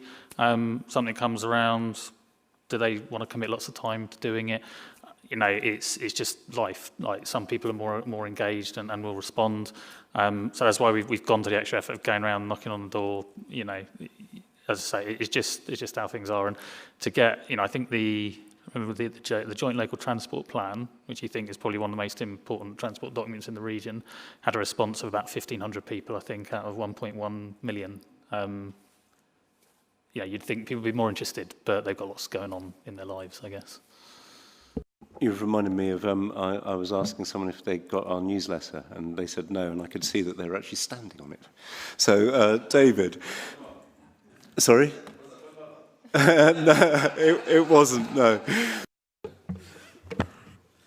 Thank you, Chair. I'd like to talk about, on page 108, paragraph 3 talks about no implications arising about IT. So I'm assuming that's just the creation of this report as opposed to the running of a workplace parking levy system, because that has quite big IT implications. Not necessarily. It's much simpler than something like a clean air zone or a congestion charge. It doesn't require day-to-day monitoring or day-to-day fees or day-to-day charging. It's based on audits. When we discussed it with Nottingham, what they were saying was essentially the business says how many days they've used it for. We go and do audits every now and again to check that that's correct. So there's no complex IT, is my understanding, which is partly why workplace parking levy, the cost of running it is a lot lower than it would be for something like a CAS or a congestion charge where you're using cameras and recording individual vehicles. So there is some implications, but not no implications, yeah. I just wanted to clarify that. Tim. Thanks. Just a quick question first of all. Is the transport infrastructure plan what was formerly known as the movement plan? Okay, because I still see it referred in some places, such as the forward plan, as the movement plan. It would be good if we could just get that consistent everywhere. But yeah, on that page 105, I think it is, 105, items 12 and 13, this is, although we're all really keen to know how much a workplace parking levy could raise and who it would impact and in what way, I think the investment strategy for workplace parking levy revenue is absolutely crucial part of this whole project. And I really hope that we can have a kind of cross-party engagement with what's going to go into that document long before it comes to committee for approval, because I think if you want something like this to succeed, it's going to need full cross-party support, and what can be delivered as a result of a workplace parking levy is absolutely, you know, something that we need to kind of agree on as a goal. And the other thing, I just in relation to that, the other two, the TIS and the TIP, for people who like acronyms, they're both coming to committee for approval in July, I think. They're on the forward plan. So again, can I suggest that we get some early indication of what's in those documents rather than just coming to committee for approval for yes or no? It would be good to have a bit more input into what goes into them, because they feed directly into the investment strategy. I agree with that. I think just last week we had a briefing on the transport infrastructure plan, so not everyone turned up, but no, I know you were on holiday, but there has been a briefing, and I absolutely commit to further briefings. I don't think we're going to get full cross-party consensus, and Graham's on the list after Tom to talk, so we may not get full cross-party consensus. I think it's really, really important that we're absolutely clear with ourselves and with the public what we're going to, how we're going to make the most and really invest for sort of quite a significant change rather than fiddling around the edges if we're going to be doing something as bold and ambitious as this. And I hope that we'll all be able to agree something quite bold and ambitious moving forward. So, Tom, did you have your hand? You didn't have your hand up. No? Okay. Graham. Oh, Adam. Just very quickly on that point, the feedback from the DFT was very much has to be something ambitious, transformative, etc. So the options may be smaller than we think. If something says there's timescales you've got to take into account and that kind of scale. So yeah, we'll get those kind of. We'll start thinking up options as soon as we can, and yeah, happy to discuss them. But I think might be a shorter list than we imagine. If it was going to be a very long list of street trees and cycle hangers, that's not the sort of transformative change I want to see, and so that's definitely something we need to look at. Very interesting to look at the way Nottingham handled it, which they had a major investment up front by borrowing against the future revenue, and that's really an interesting way of looking at it, is that you can have a big cash injection, have that kind of transformative change in quite a short amount of time, and then move on to and then, you know, that's based on future revenue. Tom, you put your hand up now, but I'm going to go to Graham first. Well, it won't surprise anyone to know I won't be supporting workplace levy when we get to it. I think that effectively is going to be, at the end of the day, it's going to be a tax on workers. And I'm interested, in terms of the surveys that we've done already, are we going to use that to forecast if there's any going to be potential job losses, or are we asking businesses, are they planning to relocate if we charge them for parking spaces? Is the one main question. And the second thing is, we need to get to grips pretty quickly with the list of exemptions and the boundary and the timings, because I've got schools in my area that have received letters asking about the workplace levy, and they're concerned because they ain't going to be able to find 10, 14, 20 grand to pay for it from their existing budgets. And I think they might be out of scope if the boundary is more centralised, but I can't go back to them because I'm not sure what that boundary is going to look like. I think the short answer to that is we will absolutely consider what the optimum boundary is in terms of particularly the effects we can have on transport, and we'll look at exemptions as well.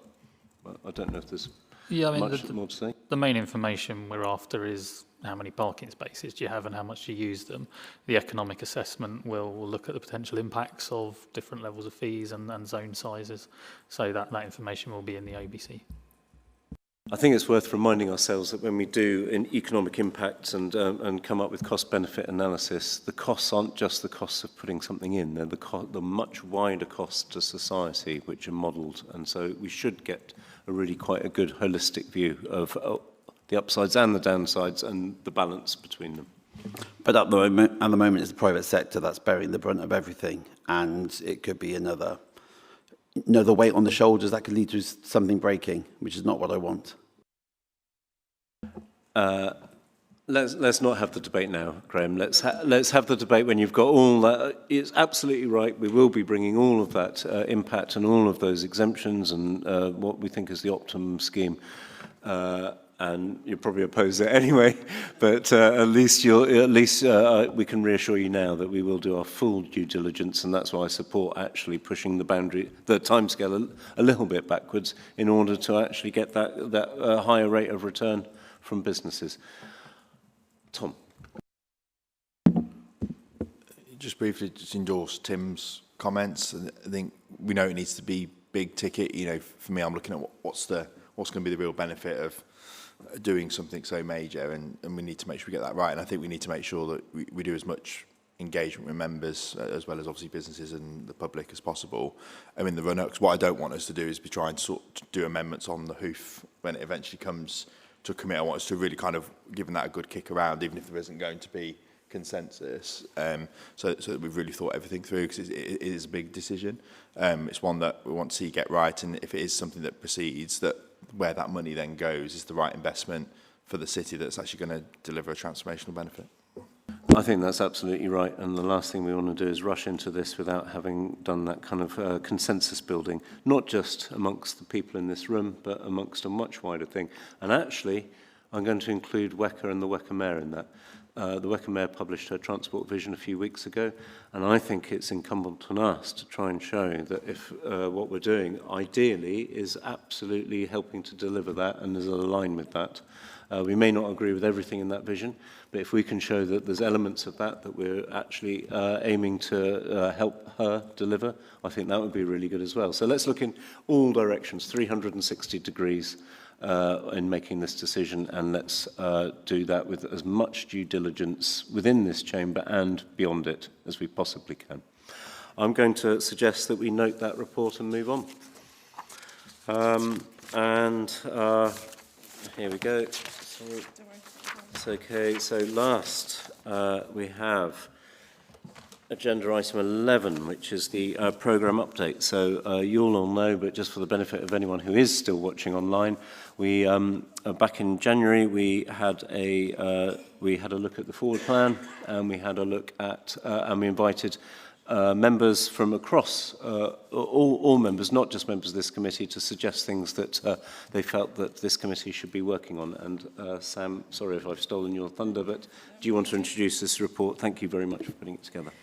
Thank you very much, Chair. So this is a short report for noting to update the committee following the work programme setting workshop, which, as Chair mentioned, was 29th of January. The current task and finish groups are briefly outlined at Section A. Section B lists the suggestions from councillors discussed at the workshop, and the output from each of the suggestions is noted within the report. Discussions have taken place outside of this meeting to progress the suggestions and outputs, working with the relevant officers to update both the published forward plan and as well as the internal decision pathway forward plan. So each of the elements have been moved on. But this report is for noting, but I'm happy to take any questions.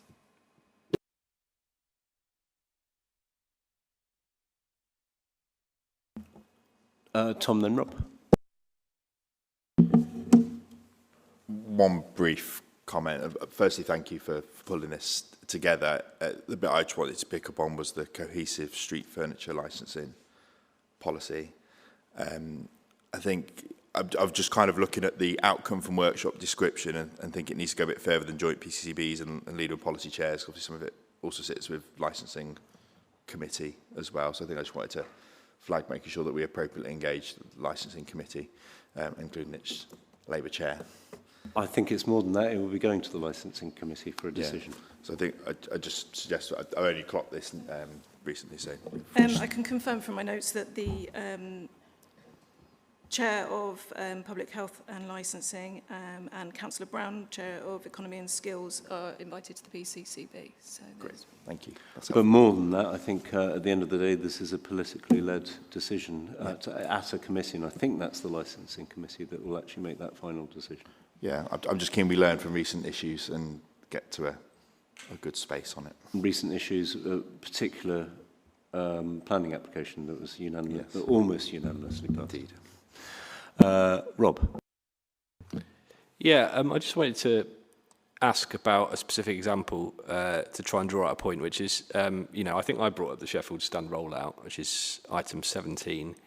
It says it was requested that a briefing session take place with input from more councillors with regards to where new cycle stands should be located. And it says this will come to a PCCB briefing with view, it will then go to area committees. That's, that's three different things, this briefing session, PCCB and area committees. And I don't have any way of tracking to scrutinise whether that's going to keep making progress.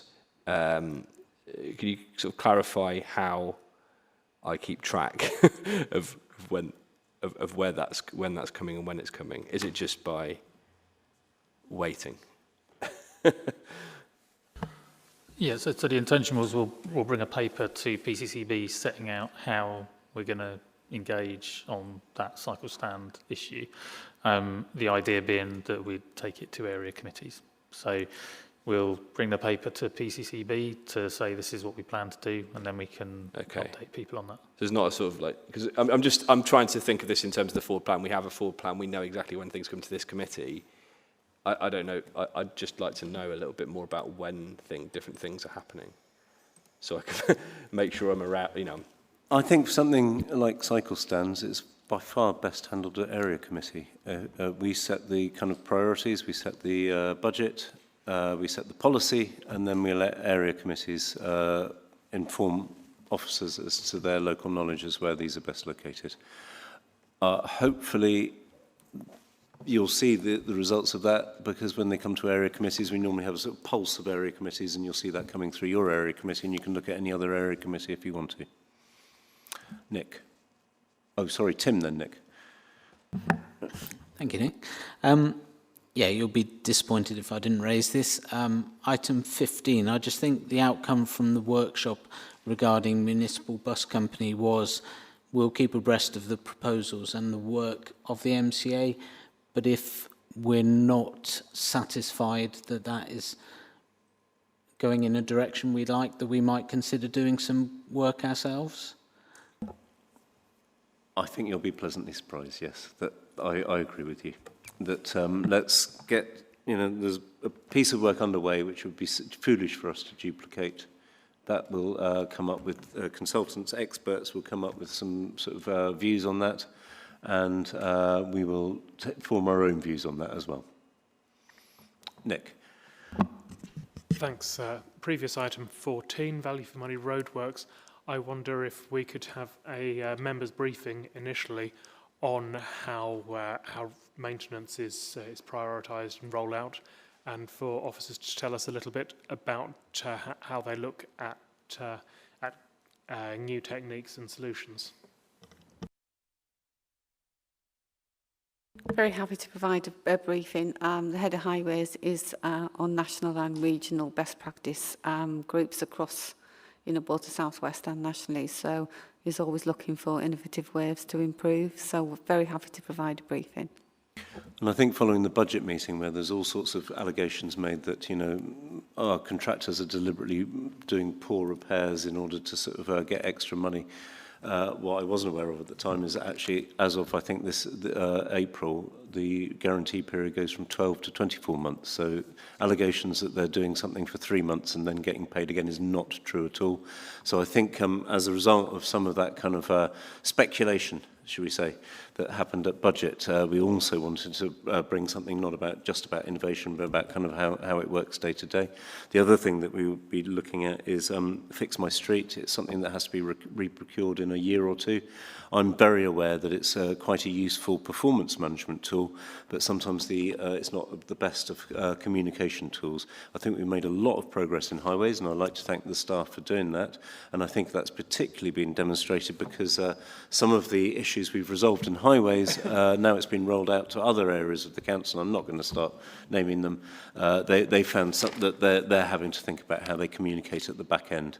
So again, we will also be working a lot with members to say what are the sorts of things that you would like to see. So I would certainly like to see, and we're trying to work that within what's actually a national platform, Fix My Street, is something that people are much clearer. If there's been a temporary emergency repair within 2 hours or a few hours, because this is a dangerous pothole, and the intention is to come out and do it properly, we shouldn't just say it's closed, and then when we know full well that we're actually going to come out and do a proper job. So again, I think there's a lot we can do, not only about innovation, not only to explain the way we handle this whole thing, but also to start thinking about improving the way we communicate.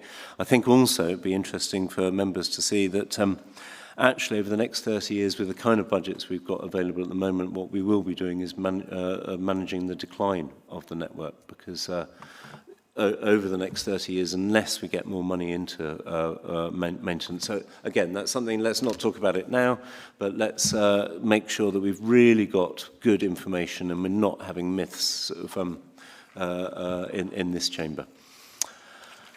Kaz, you've got a hand up. It's not a question, Chair. I just wanted to say I welcome the suggestion from Councillor Edwards about the equalities women in transport topic.